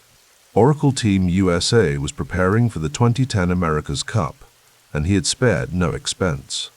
The yacht represented the bleeding edge of sailing technology, computer-designed, wind tunnel-tested, built with materials more common to aerospace than sailing. "She'll do 17 knots in these conditions," the captain said, raising his voice above the wind. "Maybe 18 if we adjust the hydrofoils." Larry nodded, feeling the familiar thrill of competition. Sailing satisfied something primal in him. Man and machine against nature and rivals, victory determined by preparation, skill, and will. The America's Cup was the pinnacle, a contest he had set his sights on years ago. "The New Zealand team has a similar design approach," the captain continued, "but they lack our computational modeling capabilities." "Outspend, out-engineer, outthink," Larry replied. "The same principles apply everywhere." Later that evening, as his private jet climbed into the darkening sky, bound for Oracle's headquarters, he reflected on the parallel tracks of his life. The acquisition of Sun was moving forward despite regulatory hurdles. The lawsuit against SAP for corporate theft was progressing favorably. They had stolen Oracle support documents through their Tomorrow Now subsidiary and would pay dearly for it. The sailing team was on schedule for a serious cup challenge. On each front, the strategy was the same: identify the objective, deploy overwhelming resources, and refuse to accept defeat. It was how he'd built Oracle from nothing to a software giant, and how he approached everything that mattered. $1.3 billion, Larry said, standing in his Woodside estate, looking out over Silicon Valley. "That's what the jury awarded us against SAP." Charles Phillips, one of his presidents, nodded. "It's the largest copyright infringement judgment in history." Their stock dropped 5% when the verdict was announced. "They stole what was ours," Larry said simply. "The verdict sends a message." The message was clear throughout the industry. Oracle would defend its territory with a vengeance that made the cost of transgression prohibitive. The case had revealed systematic theft of Oracle's intellectual property, thousands of support documents downloaded by SAP's Tomorrow Now unit to service Oracle customers at lower rates. "The judgment will likely be reduced on appeal," Phillips noted, "but the damage to their reputation is done." Larry nodded. The size of the verdict was less important than the principle established. In the enterprise software world, customer relationships and proprietary knowledge were the ultimate currency. SAP had attempted to short-circuit years of investment through theft. The penalty needed to be exemplary. "What's the status of the Siebel integration?" Larry asked, changing subjects. "Complete.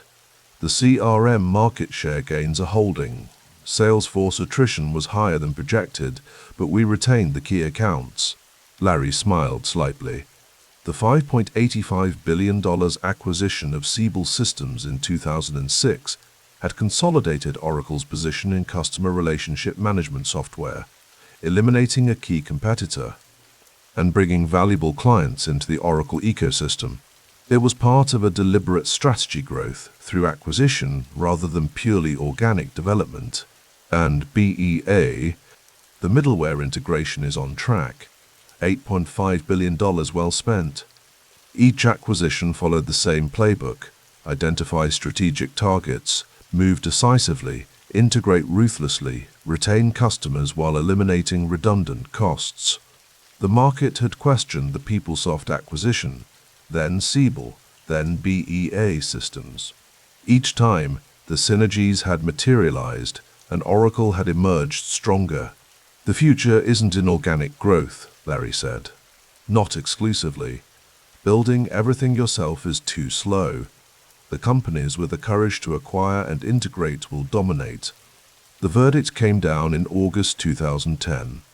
The European Commission had finally approved Oracle's acquisition of Sun Microsystems, clearing the last regulatory hurdle. The deal closed at $7.4 billion, steep but transformative. Oracle now possessed Java, the world's most widely deployed programming language, MySQL, the popular open-source database Solaris, a robust enterprise operating system, and hardware capabilities that completed the stack. Larry walked through Sun's nearly empty campus in Menlo Park.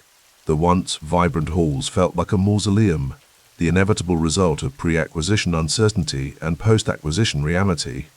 Many employees had already departed, unwilling to wait for the axe to fall or uncomfortable with Oracle's more structured corporate culture. Jonathan Schwartz, Sun's former CEO with his characteristic ponytail, had resigned months earlier. His blog post announcing his departure had been composed as a haiku, a final artistic flourish from a company that had always seen itself as the poet among engineers. Such a waste, Larry murmured to himself, not of the acquisition but of Sun's decline before Oracle stepped in. The company had pioneered workstations, created Java, developed Solaris, yet had failed to monetize its innovations effectively. Now its assets would serve Oracle's strategic vision.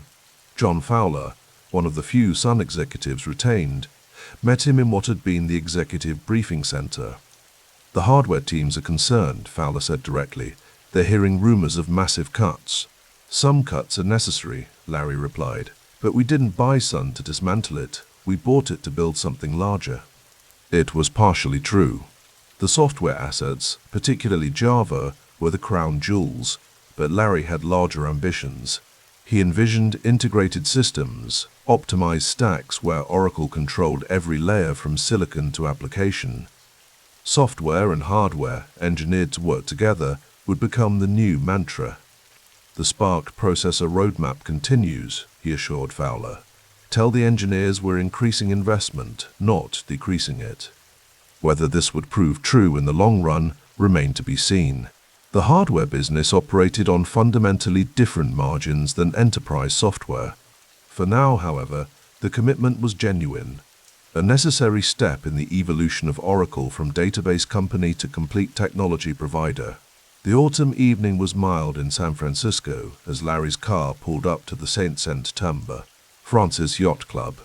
Inside, the victory celebration for Oracle Team USA was in full swing, America's Cup champions for 2010.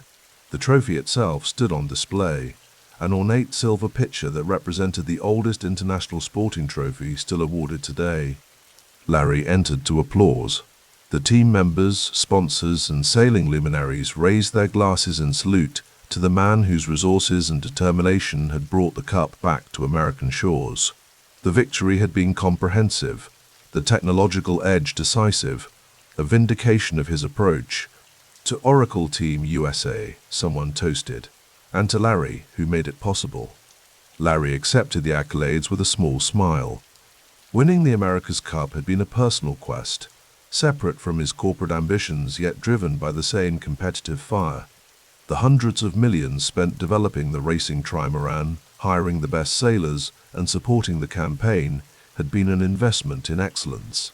Later, standing on the club's terrace overlooking the bay, he spoke quietly with Russell Coutts, the team's CEO and sailing director. "I sold Rising Sun," Larry mentioned, referring to his previous mega yacht, a 453-foot vessel that had been among the largest privately owned yachts in the world. "David Geffen bought it. For what I heard, over 200 million, Coutts replied. "Planning something new?" Larry nodded slightly. "Something more focused on racing. Rising Sun was magnificent, but excessive even by my standards." The admission was unusual for a man not known for acknowledging limits of any kind. Yet it reflected a subtle shift in his approach to wealth, less emphasis on sheer size, more on purposeful design and function. The America's Cup victory was more satisfying than any display of opulence.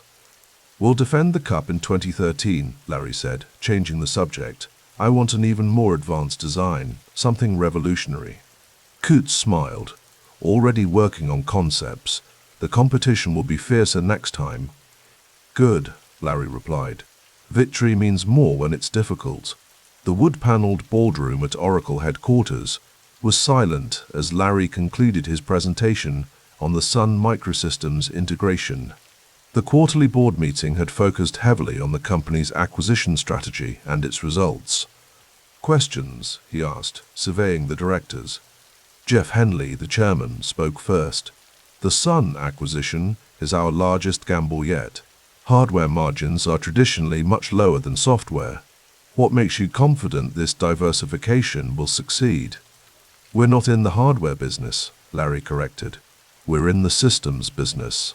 When we optimize Oracle databases to run on Oracle servers with Oracle storage, using Oracle middleware and Oracle applications, we can deliver performance no general-purpose system can match. He paused, then continued. More importantly, Java gives us leverage across the entire software ecosystem. Every developer who uses Java is building on our platform now. The directors nodded.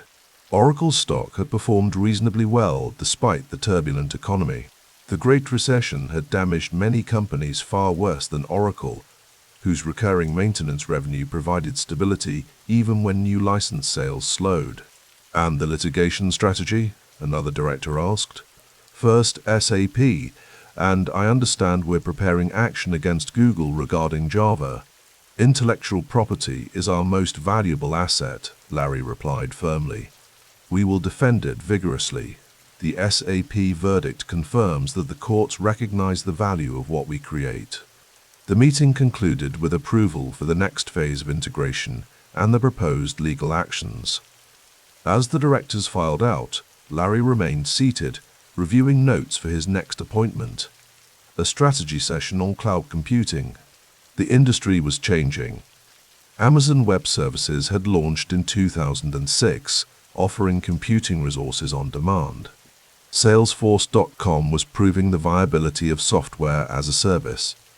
These models threatened Oracle's traditional licensing approach.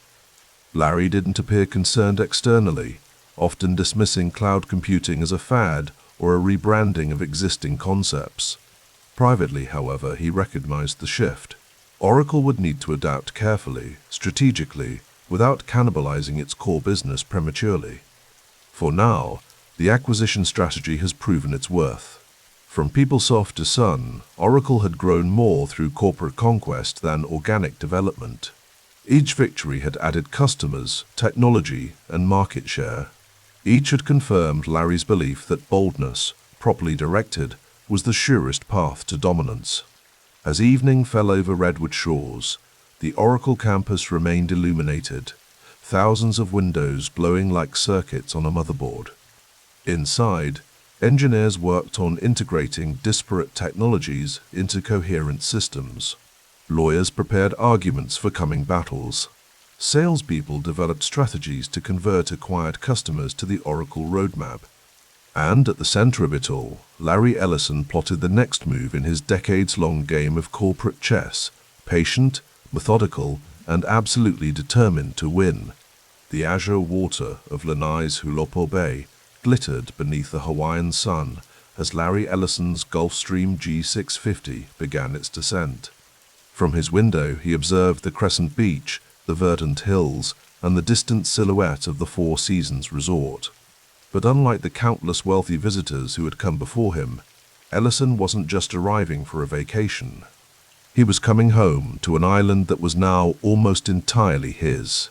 98%, he murmured, the corners of his mouth lifting slightly as the plane banked. The $300 million transaction had closed quietly in June 2012, transferring ownership from David Murdoch's Castle and Cook to Ellison's newly formed Palama Lanai LLC. Not the most expensive acquisition of his career, but perhaps the most personal. The island stretched below him, 46 square miles of volcanic terrain housing just over 3,000 residents, 2 luxury resorts, and remnants of its pineapple plantation past.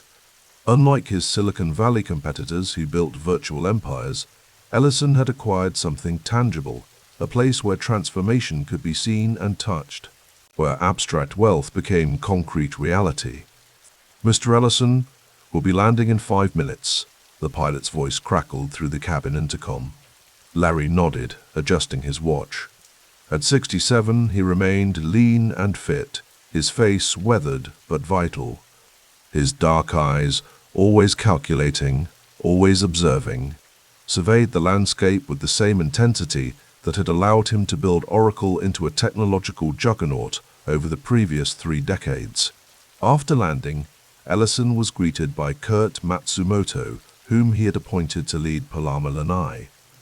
They climbed into a waiting Range Rover and began touring the day's construction projects. The Four Seasons renovation is on schedule, Kurt reported as they drove along the winding coastal road. The new pools will be finished by fall, and the Japanese garden is taking shape nicely. And the sustainable agriculture project? Ellison asked, his gaze fixed on the red dirt fields where pineapples had once grown. We've started soil testing. The hydroponics facility designs are finalized. Ellison nodded approvingly. And our solar initiative? Kurt hesitated.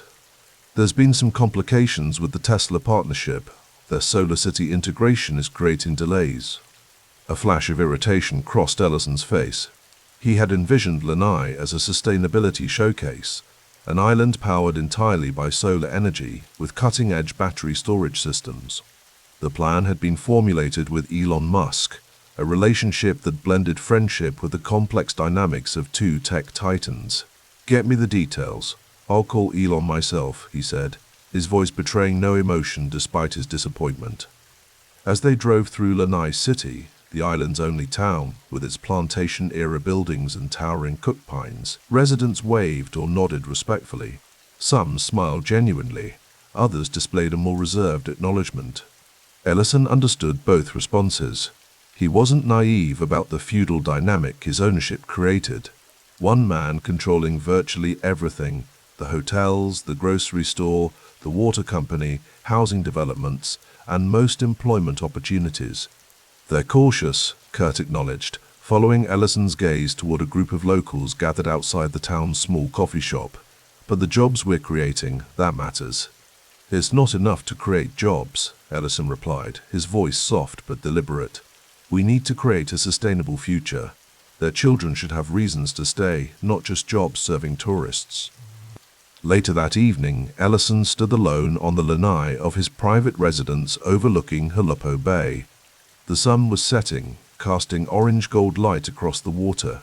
In the distance, the renovated Four Seasons resort gleamed white against the darkening landscape. His phone buzzed, Safra Katz calling from Oracle headquarters. "How's paradise?" she asked when he answered. "Complex," he replied with a slight chuckle. "How's the kingdom?" "Quarterly numbers look strong. The board meeting is set for next week. We need to discuss the succession planning documents." Ellison paused, watching a whale breach in the distance. "Is it time?" "You've been talking about focusing on the technology for years," Safra said, her characteristic directness unchanged by their decades of working together. "Wall Street is getting restless about key person risk. Mark and I are ready." The discussion had been ongoing for months. At 70, Ellison knew Oracle needed to demonstrate stability beyond its founder. Safra Katz had been his most trusted executive for years, brilliant with finances and operations. Mark Hurd, despite his controversial departure from HP, had proven himself an exceptional manager of Oracle's global sales force. "I'm not retiring," Ellison said firmly, almost to himself. "No one would believe that anyway," Safra replied with a rare laugh. "But becoming CTO and executive chairman lets you focus on what you actually enjoy. The technology, the strategy, while we handle the quarterly earnings calls and analyst meetings you've always hated." 3 months later, in September 2014, Oracle's boardroom was unusually full as directors gathered for the momentous decision. The glass walls offered a panoramic view of Silicon Valley, a kingdom Ellison had helped build over 4 decades. "The vote is unanimous," said Michael Boskin, the lead director. Effective immediately, Safra Katz and Mark Hurd will serve as co-CEOs. Larry will transition to the role of executive chairman and chief technology officer.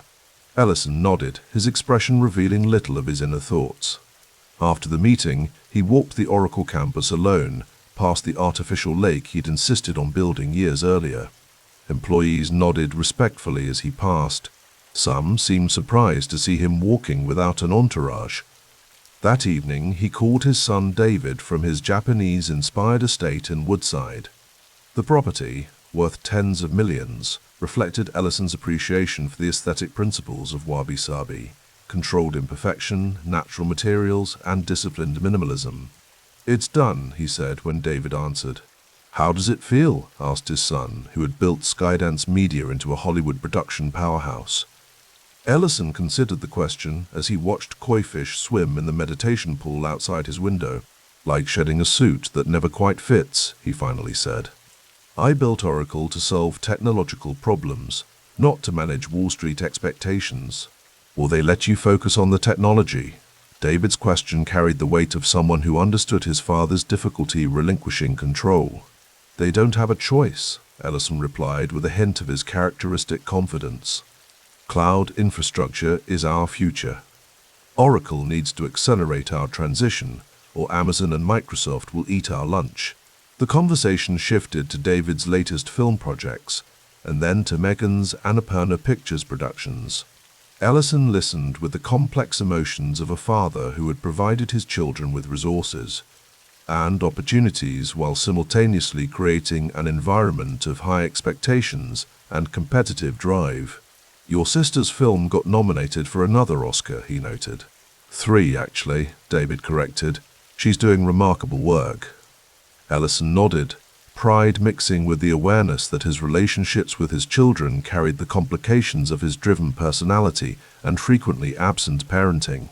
He had given them resources and connections, but emotional availability had never been his strength. 2 weeks later, Ellison was back on Lanai, reviewing blueprints for the Sensei Lanai Wellness Retreat with his team. The concept blended luxury hospitality with cutting-edge health technology, data-driven wellness programs that would track everything from sleep patterns to nutritional needs. The building materials are all sustainable, locally sourced where possible, the architect explained, pointing to renderings of the pavilion-style structures nestled among the island's pine forests. And Nobu has confirmed, Ellison asked, referring to the world-renowned chef whose restaurant would anchor the resort's dining experience. Yes, he's personally designing the menu to align with the wellness concept.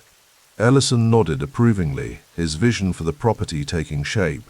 The Sensei Retreat would represent the convergence of his interests: hospitality, technology, longevity research, and sustainable development. Later, he walked along the beach alone, watching local residents fish in the traditional Hawaiian style.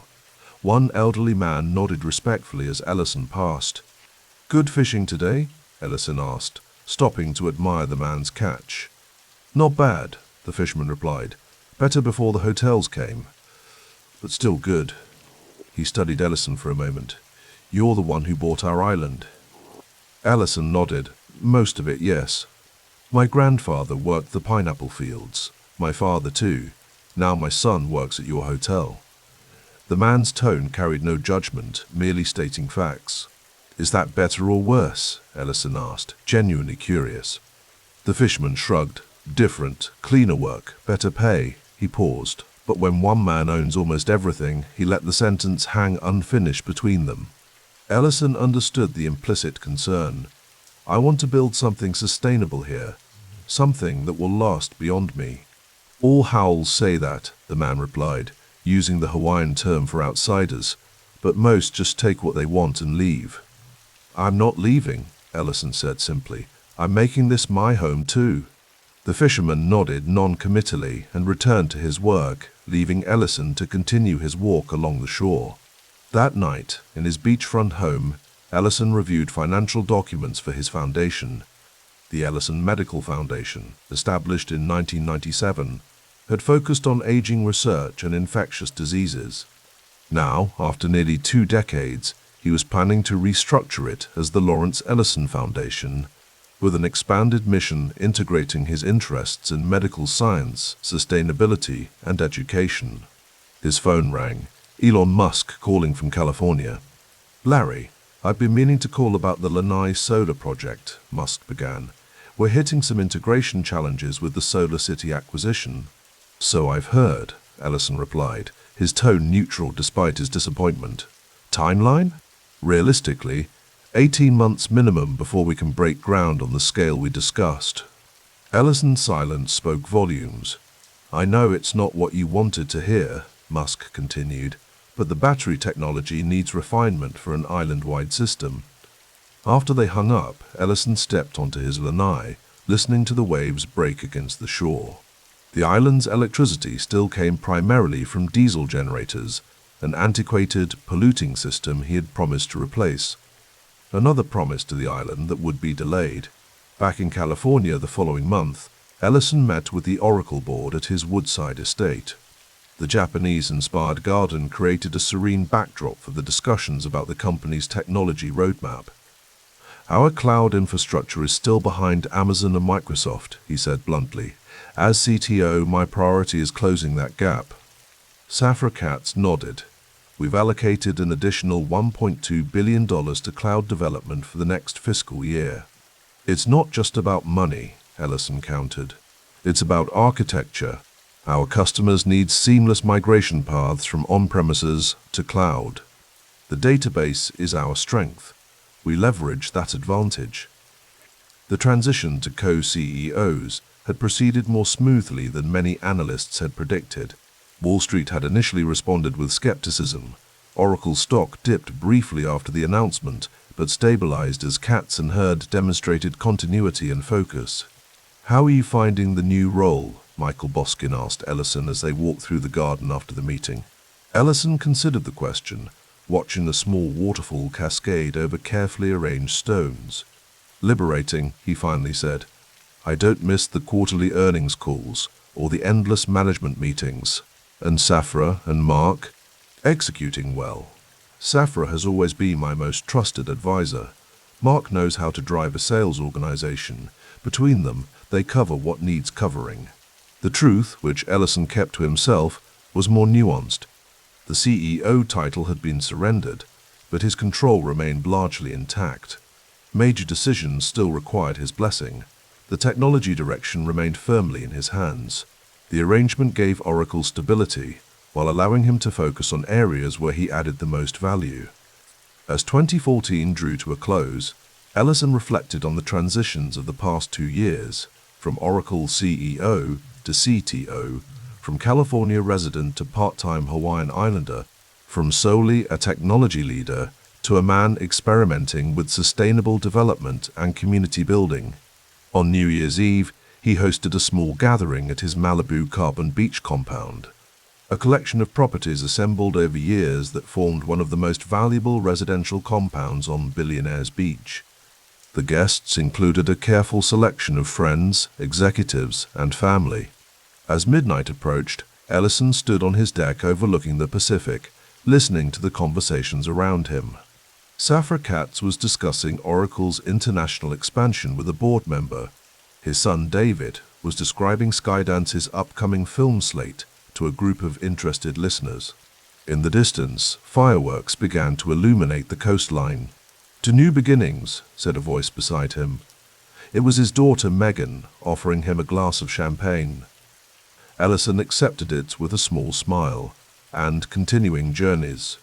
They stood in comfortable silence, watching the fireworks reflect on the dark water.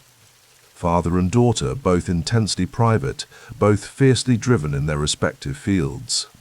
"The Oracle transition went more smoothly than the press predicted," Megan noted.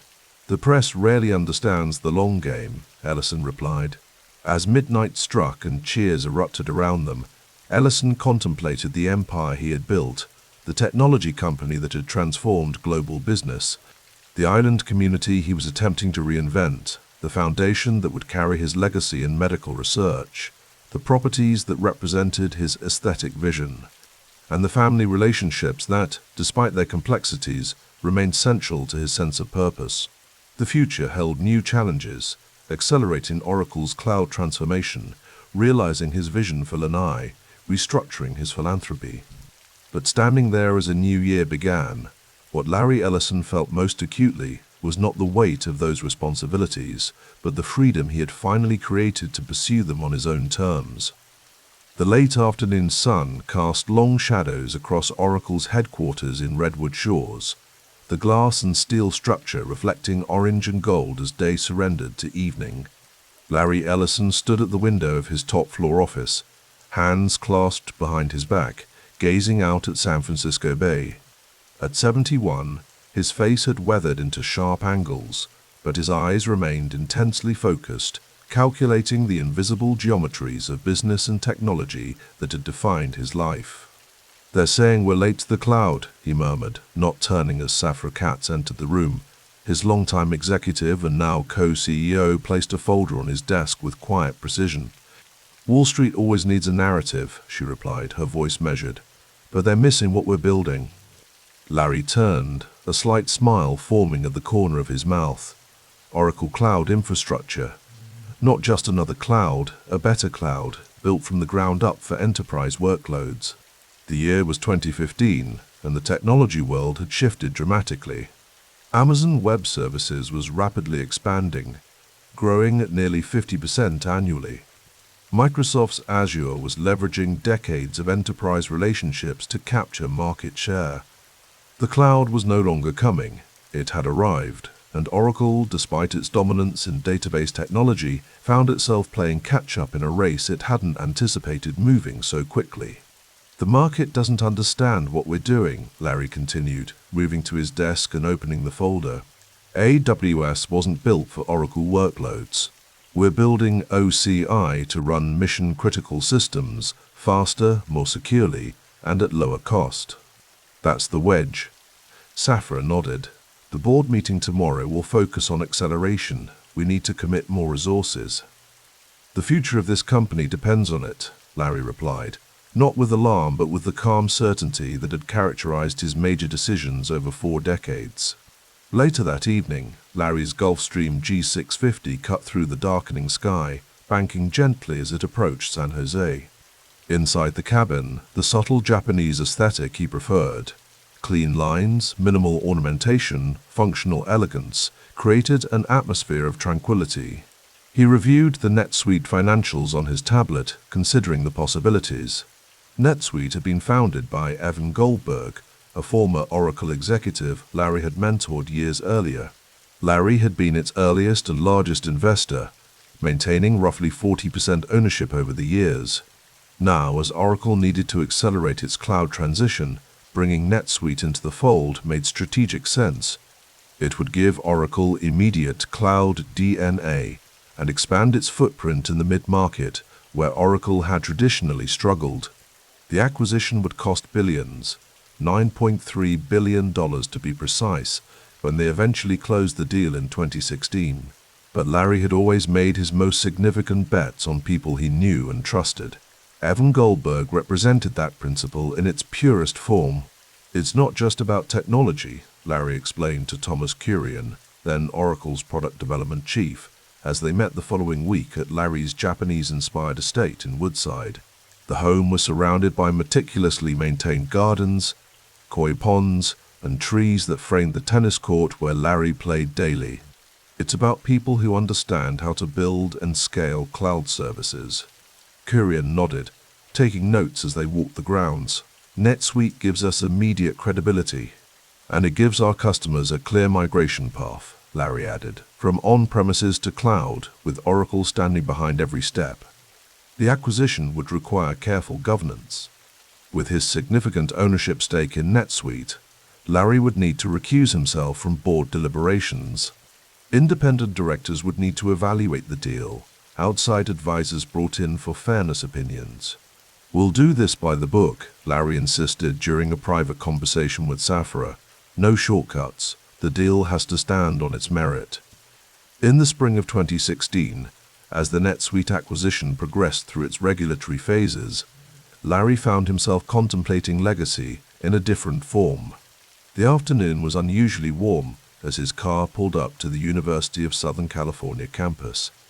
He had come to finalize the details of a $200 million gift that would establish the Lawrence J. Ellison Institute for Transformative Medicine. Dr. David Agus, a prominent physician who had become both Larry's doctor and friend, greeted him at the entrance. "This isn't just a building," Larry said as they toured the planned site.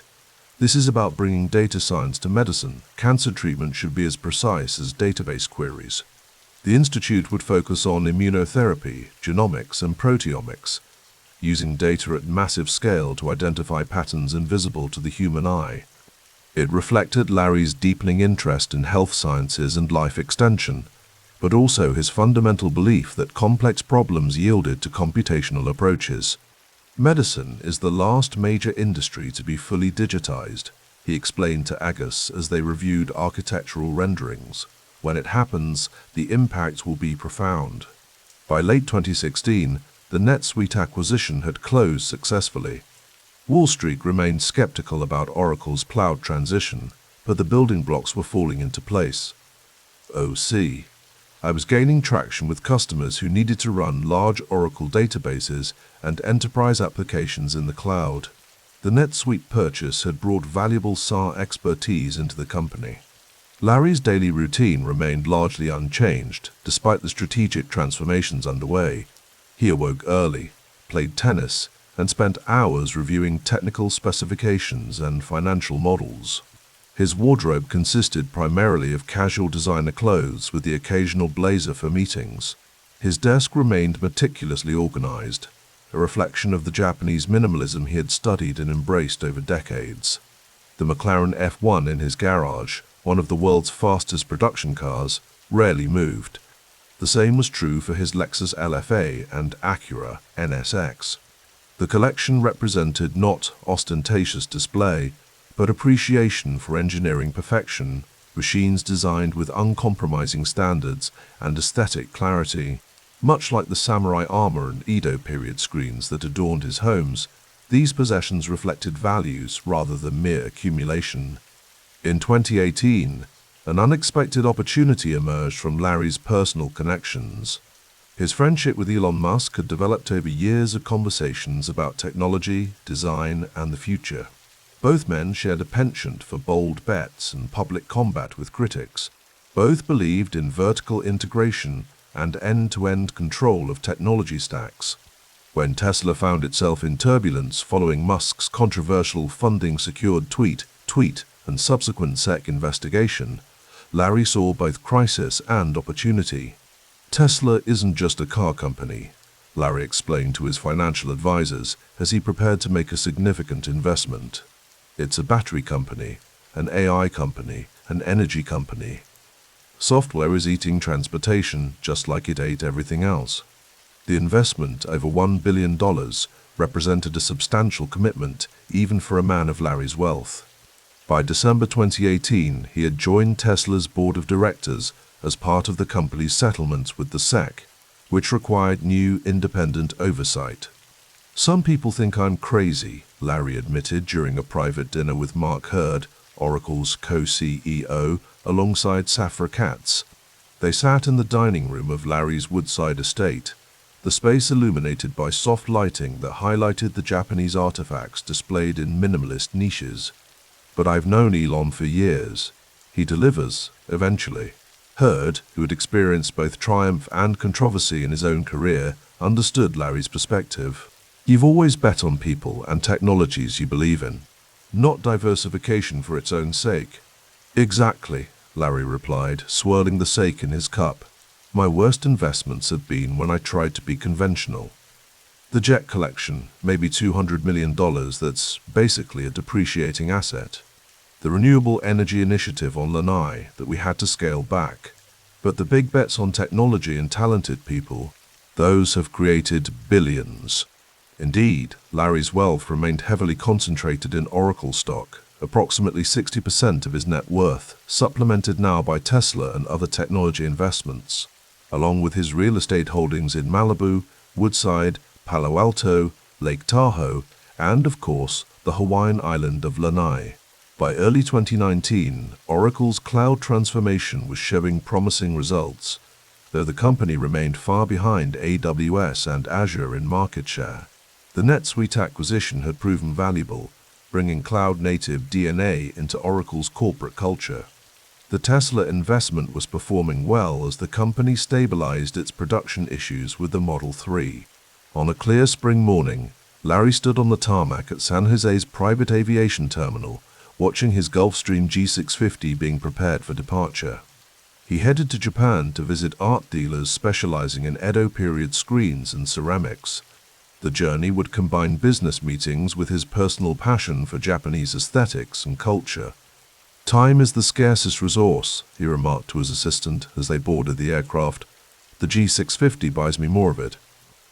Inside the cabin, Larry settled into his seat, glancing at the markets on his tablet. Oracle shares were up slightly. Tesla had gained 3% on production news. The broader indices were mixed amid ongoing trade tensions with China. As the jet climbed into the cloudless California sky, Larry reflected on the transformation underway at Oracle, the company he had founded 4 decades earlier and still defined in many ways. The pivot to cloud was existential. If Oracle failed to execute, decades of enterprise dominance could evaporate as customers migrated to AWS, Azure, or Google Cloud. We were late, he acknowledged to himself, but we're building something better. The Oracle Cloud infrastructure strategy was classic. Ellison identified the flaws in conventional wisdom. AWS wasn't optimized for Oracle workloads. Exploit switching costs, customers already locked into Oracle licenses, and focus on the high-value enterprise market where security, performance, and regulatory compliance mattered most. As the Pacific Ocean stretched below, Larry closed his eyes briefly. At 74, he remained intensely focused on the future cloud computing, Tesla's potential, the medical research at USC that might someday extend human lifespans significantly. The collection of Japanese art, high-performance automobiles, and trophy properties were merely the backdrop to these larger ambitions. The jet continued westward, carrying one of technology's most successful founders toward new horizons, both geographic and strategic. Behind him, in Redwood Shores, thousands of engineers were building Oracle's second-generation cloud, the foundation for the company's future in a rapidly changing technology landscape. Ahead lay uncertainty, competition, and opportunity, the elements that had always fueled Larry Ellison's remarkable journey. The Hawaiian sunset painted the sky in amber and gold as Larry Ellison stood on the lanai of his new primary residence, gazing across the waters that surrounded his island. Not just any island, his island. Lanai stretched before him 90,000 acres of paradise that he owned almost entirely, a world away from Silicon Valley's frenetic pace and California's escalating tax rates. The year was 2020, and the world had changed. The pandemic had emptied office buildings, pushed businesses into digital transformation overnight, and redefined what it meant to run a global enterprise. For Larry, it had also provided the perfect cover for a strategic retreat. "Beautiful evening," said Safra Katz, Oracle's CEO, as she joined him on the terrace. Her voice carried the same steady confidence it had for over 2 decades at his side. The board announcement went through. Oracle's headquarters is officially moving to Austin. Larry nodded, his eyes still fixed on the horizon. Hawaii's 11% versus California's 13.3%. Texas with 0 state income tax for corporations. The math isn't complicated. The media's calling it a pandemic exodus, tech flight from California. "Let them," Larry replied. "Better than admitting it's just rational behavior. You don't win by paying more than you have to." The breeze carried the scent of plumeria, and somewhere distant, waves crashed against the rocky shoreline. This was a different kind of headquarters for a man who had spent decades building one of the world's most powerful technology companies. The Lawrence J. Ellison revocable trust holder of his Oracle, shares worth tens of billions, had orchestrated this move with the same precision that characterized his corporate acquisitions. The trust was more than a wealth container. It was a mechanism for control, for legacy, for minimizing the tax burden that came with one of the world's largest personal fortunes. DOD called again, Safra said, changing the subject to what really mattered. They're interested in our sovereign cloud proposal, CIA2. A slight smile crossed Larry's face. They're starting to understand. AWS is convenient. We're security. We're compliant. We're sovereign. In the post-pandemic landscape, Oracle's cloud infrastructure strategy had crystallized around a bet that diverged from Amazon's one-cloud-fits-all approach. Oracle Cloud Infrastructure would run anywhere, in your data center, behind your firewall, in air-gapped environments where national security demanded absolute control. The Cerner acquisition numbers are looking good, Safra continued. Healthcare data is the perfect fit for our approach. Nobody wants their medical records in a public cloud. And nobody wants their defense systems there either, Larry added. Every government on Earth is rethinking digital sovereignty right now. We're the only ones building for it. Later that evening, Larry sat alone in his study, reviewing the Supreme Court documents. The Oracle vs. Google case was heading toward its final resolution after a decade of litigation. The case had followed Java from Sun Microsystems, which Oracle had acquired in 2010, through years of appeals and reversals. His phone buzzed, a message from Elon Musk. "The Supreme Court doesn't look good," the text read. "Are your lawyers still optimistic?" Larry typed back, "They're paid to be optimistic. I'm paid to prepare for both outcomes." The friendship between the two billionaires had deepened over the years. Larry had joined Tesla's board and invested over $1 billion of his personal fortune in the electric car company. Their conversations ranged from space exploration to artificial intelligence, from sustainable energy to the future of human consciousness. By morning, Larry was in his home office on a video call with his government relations team. The faces on the screen included former intelligence officials and Pentagon veterans who now opened doors for Oracle in Washington. "The problem with AWS is that it's a shared model," Larry explained. "We need to emphasize that. The CIA's data shouldn't be sitting in the same infrastructure as a streaming video service. Our cloud is built differently, dedicated, isolated, sovereign." One of the former defense officials nodded. "That message is resonating. The question is whether we can deliver the performance at the price point they need." "We can," Larry said with a certainty that had defined his leadership style for decades, "and we'll run it where they need it. Their facilities, their rules, their control. That's the difference." The government cloud thrust was more than opportunistic. It was existential. Oracle had been late to cloud, watching as AWS built a seemingly insurmountable lead. But Larry had identified a vulnerability in the prevailing cloud model. Regulated industries and government agencies needed more than convenience. They needed control. In April 2021, the Supreme Court ruling came down. In a 6-2 decision, the justices held that Google's use of Java APIs in the Android operating system constituted fair use. It was a stinging defeat after years of litigation and millions in legal fees. Larry received the news in his Lanai residence, reading the opinion with the cool detachment of someone who had seen many battles won and lost. "They got it wrong," he said simply to Safra on their daily call. "But we move forward. The database is what matters, not the APIs." "The press will have a field day," she replied. "Oracle loses, Google wins. It fits their narrative. Let them have their headlines. We're building the infrastructure for the next decade, not fighting over the last one." The defeat wasn't financial. Oracle's cloud revenues were growing steadily, but it stung nonetheless. It reinforced the public image that critics had cultivated for decades: Larry Ellison as the litigious aggressor, the ruthless competitor who would use the courts to crush rivals. It was an image that contrasted with how Larry saw himself, the samurai CEO, the innovator who found errors in conventional wisdom, the builder who had transformed a small database company into a global technology powerhouse. "Innovation requires tolerating ridicule," he often said to his leadership team. "If everyone agrees with you immediately, you're not innovating, you're following." By early 2022, another decision loomed. Larry's position on Tesla's board had become increasingly complicated as Oracle pursued cloud deals in the automotive sector. The potential conflicts of interest were manageable but distracting. On a private call with Elon Musk, Larry explained his thinking. "I should step down from the board," he said, "not because I want to, but because it's cleaner for both companies." "You're still keeping your shares?" Musk asked.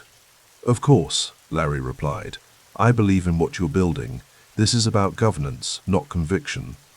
The conversation shifted to their shared interests beyond corporate boundaries: the Ellison Medical Foundation's research into aging and disease, Musk's ambitions for Mars colonization, and their mutual fascination with extending human potential through technology. Later that month, Oracle announced Larry's departure from Tesla's board. He retained his personal stake, worth approximately $10 billion, but removed the governance complication as Oracle pursued deeper relationships with automotive manufacturers worldwide. On a warm evening in May, Larry hosted a small dinner at his Hawaiian compound. The guests included longtime Oracle executives, some who had been with him for decades through the company's evolution from database provider to cloud infrastructure contender. "Loyalty runs both ways," Larry said, raising a glass to Safra Katz, who had been at his side for over 25 years. "The people who stand with you through the hardest transitions are the ones who deserve to lead through the good times." The conversation turned to the Larry Ellison Foundation and its work in global health and education. A guest mentioned recent criticism that the foundation's disbursement rates sometimes fell below the required 5% minimum. "The goal isn't to give away money quickly," Larry responded. "It's to solve problems permanently. Sometimes that means accumulating resources for bigger interventions. Sometimes it means waiting for the right approach." This measured philosophy characterized much of Larry's philanthropy. The foundation supported medical research at USC, funded education initiatives globally, and invested in breakthrough approaches to public health, but always with the calculating precision that had built Oracle. As 2022 progressed, Larry spent more time on Lanai, but remained deeply engaged in Oracle's strategic direction. The pandemic had receded somewhat, but its effects on business had been profound and lasting. Remote work had normalized, cloud adoption had accelerated, digital transformation had compressed from years into months. "We're entering a new phase," he explained to Oracle's executive team during a strategy session. "Cloud 1.0 was convenient. Get your workloads off-premise. Cloud 2.0 is sovereignty. Run critical workloads where they need to be, with the security and control they require." The inner circle listened intently. These were the survivors of Oracle's toughest transitions: the near bankruptcy of 1990, the dot-com crash, the shift from on-premise to cloud. They had earned Larry's trust through crisis and transformation. "The critics say we were late to cloud," Larry continued, "but being first isn't the same as being right. AWS built what was easy. We're building what's necessary." In his quiet moments, usually at dawn overlooking the Pacific, Larry reflected on the public perception that had followed him for decades. The press portrayed him as arrogant, ruthless, litigious, a corporate raider rather than a technologist. It contrasted sharply with his self-image as the samurai CEO, guided by a code of technical excellence and competitive discipline. The truth, as always, was more complex. His technical contributions had been substantial but not primary. Bob Miner had been Oracle's engineering genius. Larry's genius was in seeing the commercial potential of relational databases before others, in building a sales culture that dominated enterprise technology, and in pivoting a massive company toward cloud when conventional wisdom said it was too late. "Find errors in conventional wisdom," he had told a gathering of Oracle developers early that year. "That's where the opportunity lives. If everyone agrees about the future, there's no advantage in seeing it." As 2022 drew to a close, Larry stood once again on his lanai, looking out over the island he had purchased a decade earlier. Lanai had become more than a tax-advantaged residence. It was a laboratory for his ideas about sustainability, agriculture, and community development. The island experiment hadn't always gone smoothly. Local residents had mixed feelings about their billionaire landlord. His renewable energy plans had encountered obstacles, but the luxury hotels had been transformed into world-class destinations, and his vision for a self-sufficient island community was slowly taking shape. His phone buzzed with a message from Safra. The government cloud contracts were moving forward. The Department of Defense had signed on to Oracle's sovereign cloud approach. Healthcare organizations were responding positively to the Cerner acquisition and Oracle's pitch for secure, compliant infrastructure for patient data. The late evening light cast long shadows across the landscape as Larry considered the journey that had brought him here. From the Bronx to Chicago to Silicon Valley to this island paradise, his life had been defined by a restless pursuit of what others couldn't yet see, in databases, in cloud architecture, in the needs of enterprises and governments navigating a digital future. The pandemic had changed the world, accelerating digital transformation and forcing organizations to reconsider their technology infrastructure. Oracle's pivot to sovereign cloud had positioned it for this moment, offering control and compliance in a world increasingly concerned about data security and digital sovereignty. As darkness settled over Lanai, Larry returned to his study. On his desk lay the Supreme Court opinion in Oracle versus Google, a reminder that not every battle could be won. Beside it sat the financial reports showing Oracle's growing cloud revenues, evidence that the larger war was far from over. The samurai CEO had relocated his domain, rethought his strategy, and recommitted to the long game. The world might see Larry Ellison as ruthless and arrogant, but on his island, watching his vision unfold across the global technology landscape, he saw himself as patient and prescient. A builder playing a game measured not in quarters, but in decades. The night breeze carried the scent of plumeria through the open windows, as Larry Ellison, billionaire, technologist, and island lord, prepared for whatever battles tomorrow might bring.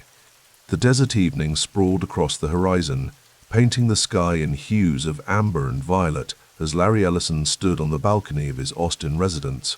The Texas capital had become Oracle's new headquarters, though Ellison himself rarely stayed here, preferring his island sanctuary of Lanai. At 79, his frame remained lean. His eyes still possessed that calculating intensity that had defined his half-century in the technology industry. The evening air carried the scent of mesquite and distant rain. Below, the lights of Austin flickered like a circuit board coming to life. Ellison's gaze drifted toward his phone, where notifications displayed Oracle's latest stock price, hovering around $140 per share. The mathematics of wealth ticked silently in his mind. His approximately 40% stake in Oracle translated to roughly $150 billion, the cornerstone of a fortune that had swelled to nearly $193 billion by Bloomberg's most recent estimate.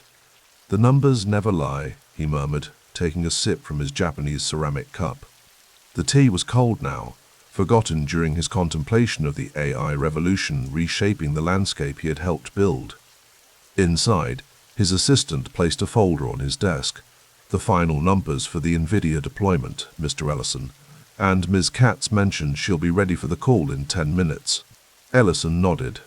Oracle's fiscal 2024 revenue had reached $52.96 billion, a considerable figure, though still dwarfed by the cloud hyperscalers he had sworn to overtake. 164,000 employees now served more than 430,000 customers worldwide. The company that had begun with a $2,000 investment in 1977 had transformed into a behemoth that generated that amount every few seconds. The folder contained the specifications for Oracle's latest GPU supercluster, tens of thousands of NVIDIA H100s and A100s arrayed in vast climate-controlled halls, humming with the power to train the world's most advanced AI models. This was the new battlefield, and Ellison had mobilized Oracle to seize the territory. His phone chimed. Safra Catz, Oracle's CEO, appeared on the screen, her expression composed as always. "Larry, the Microsoft partnership numbers exceed projections. Database Azure is pulling customers faster than expected." Ellison's mouth curved into the barest hint of a smile. The irony wasn't lost on him, partnering with a company he had once considered his most formidable enemy. But pragmatism had always trumped pride in his strategic calculations. "And the federal contracts?" he asked. Moving forward, the Mar-a-Lago dinner created the opening we needed. She paused, her expression carefully neutral. Some of the board members were concerned about the political optics. Ellison dismissed the concern with a wave. "This isn't about politics. It's about positioning. The government cloud market is worth billions. AWS has a head start, but they don't have our security architecture or our database advantage. We need to be in the room where those decisions are made." The dinner at Mar-a-Lago had been calculated, just as the $1 million donation to Tim Scott's super PAC had been. For decades, Ellison had maintained a careful distance from partisan politics, but the cloud wars had expanded to Washington, and access to power was another variable in the equation of market dominance. Our goal remains the same, he continued. Oracle Cloud infrastructure to number 2 behind AWS within 3 to 5 years. The AI explosion is our accelerant. Nobody else can deliver what we can for regulated enterprises that need both performance and compliance. After the call ended, Ellison returned to the balcony. Night had fallen completely now, the stars emerging like distant data points in a vast cosmic database. He thought about the journey, from the young programmer who had glimpsed the potential of relational databases to the strategist who had rebuilt Oracle multiple times as technology shifted beneath it. The following morning, Ellison's Gulfstream streaked across the American Southwest, banking over the Pacific as it approached the Hawaiian archipelago. Below, the island of Lanai emerged from the azure waters. His island, purchased for approximately $300 million in 2012, now home to his primary residence and living laboratory for sustainability and wellness innovations. As the plane descended, he reviewed the quarterly report from the USC Ellison Institute. 50 clinical trials in progress, with more than 10 therapies advancing through the FDA approval pipeline. The institute represented one of his most significant philanthropic investments, a data-driven approach to cancer treatment that mirrored his lifelong belief that information, properly structured and analyzed, could solve humanity's most intractable problems. The Four Seasons Lanai staff greeted him with quiet deference as he moved through the property. The hotel, like much of the island, reflected his aesthetic preferences: luxury without ostentation, technology invisibly enhancing natural beauty. At Sensei, his wellness retreat on the other side of the island, similar principles applied: data-informed health interventions in a setting of extraordinary natural splendor. That evening, he met with the Palama Lanai leadership team in his home, overlooking the Halopo Bay as the sunset bronzed the water. "The renewable energy transition is moving too slowly," he said, studying the progress reports. "We should have been energy independent by now."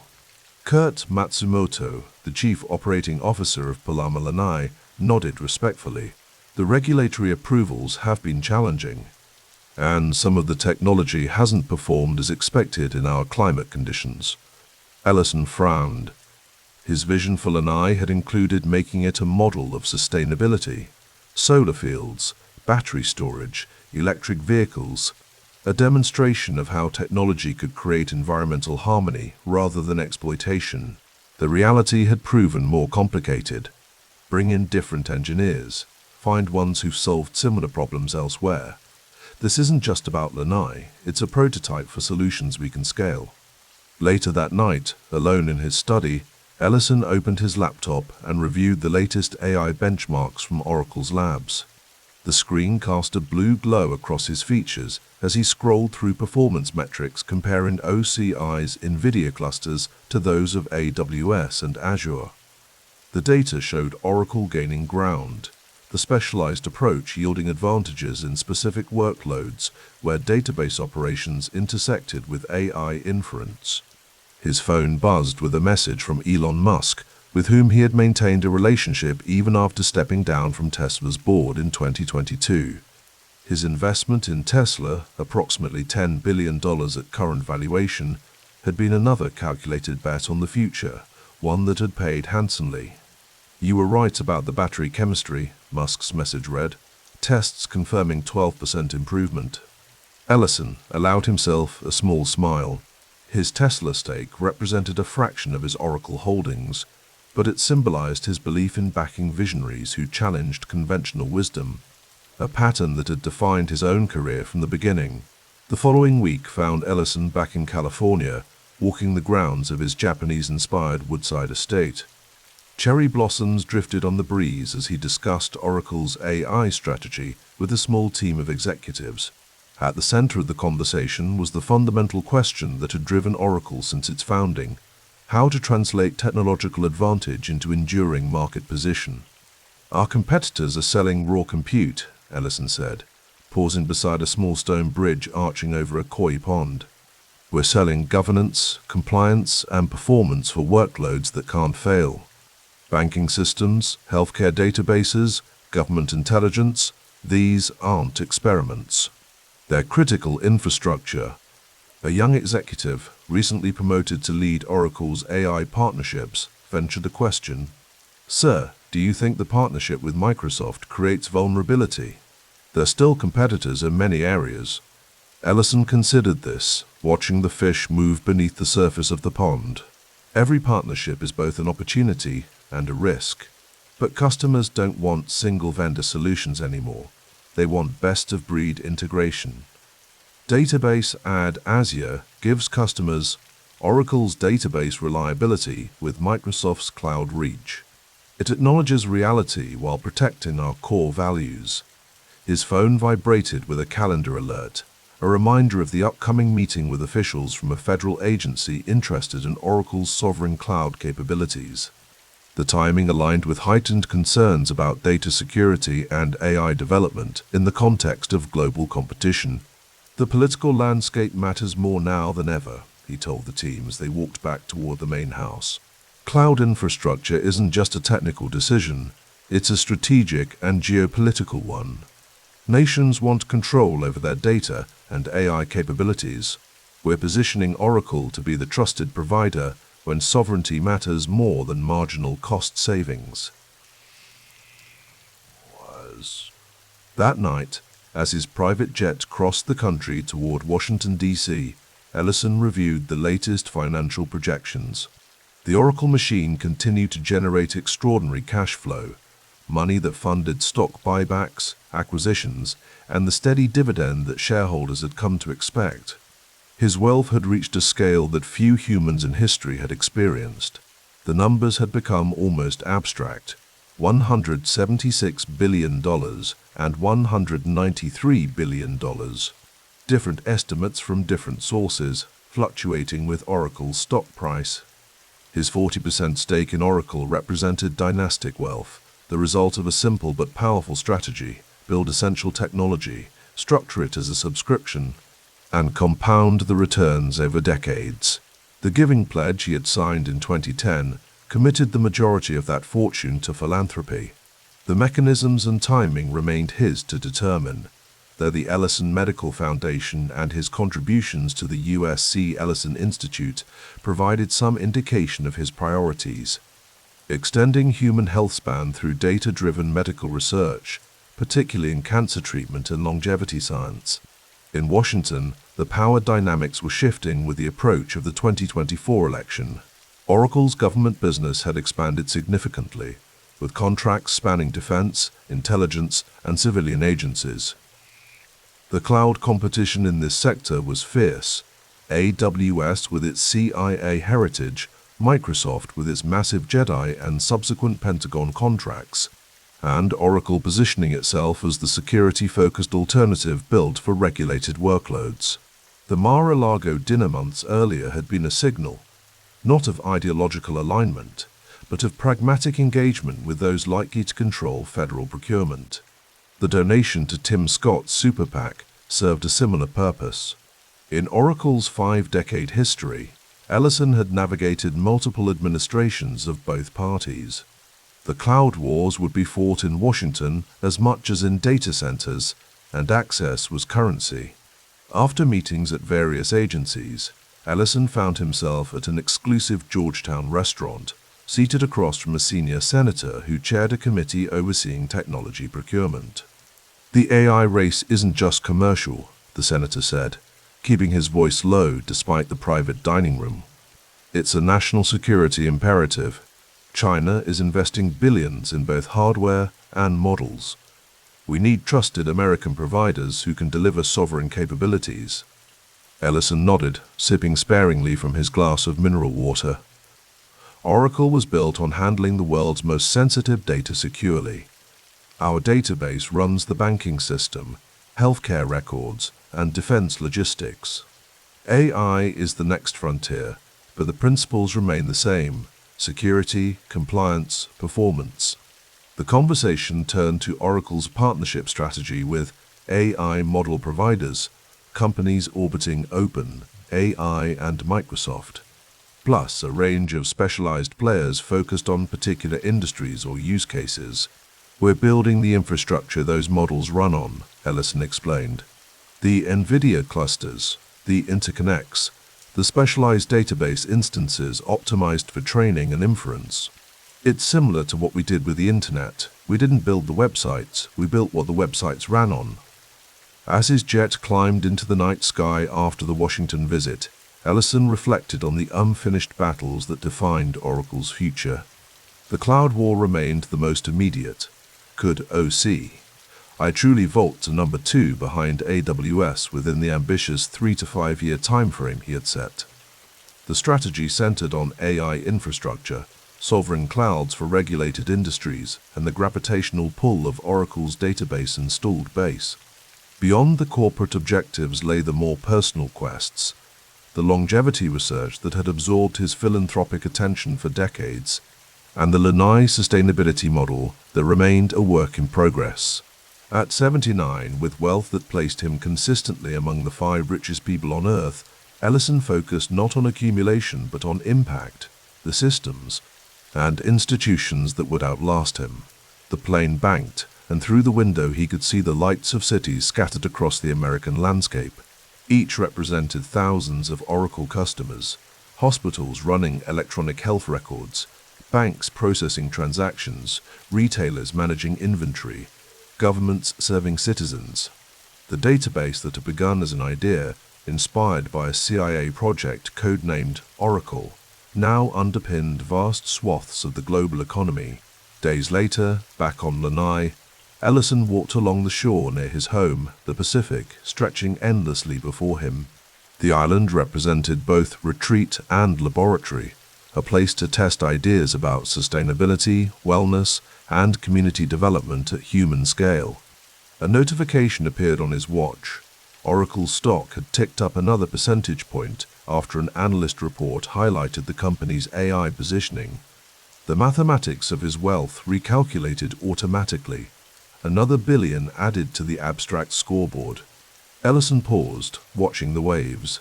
The young programmer who had founded Oracle with $1,200 of a $2,000 initial investment had become one of the world's richest men.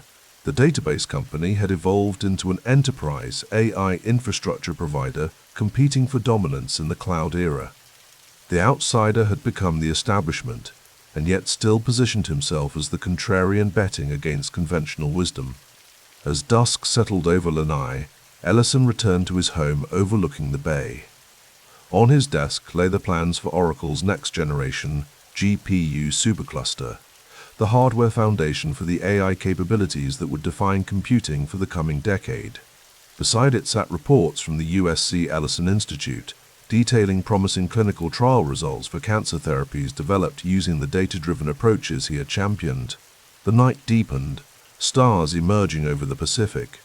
In offices around the world, Oracle's systems continued running, processing the transactions, storing the data, powering the applications that structured modern life. The machine he had built over 5 decades hummed with the quiet efficiency of mature technology, essential, profitable, enduring. Ellison stood at the window, looking out over his domain. The cloud war, the AI revolution, the political calculations, the philanthropic impact, all parts of a system designed for the long game. At nearly 80, he remained focused on the unfinished battles, still convinced that the next platform, AI, longevity research, sovereign cloud, would validate the same contrarian bet he had made 50 years before: build for the future, control the data, and make the essential indispensable. Thanks for listening to the story. Please subscribe, turn on notifications, and like the video. Feel free to share the video with your friends who love money stories.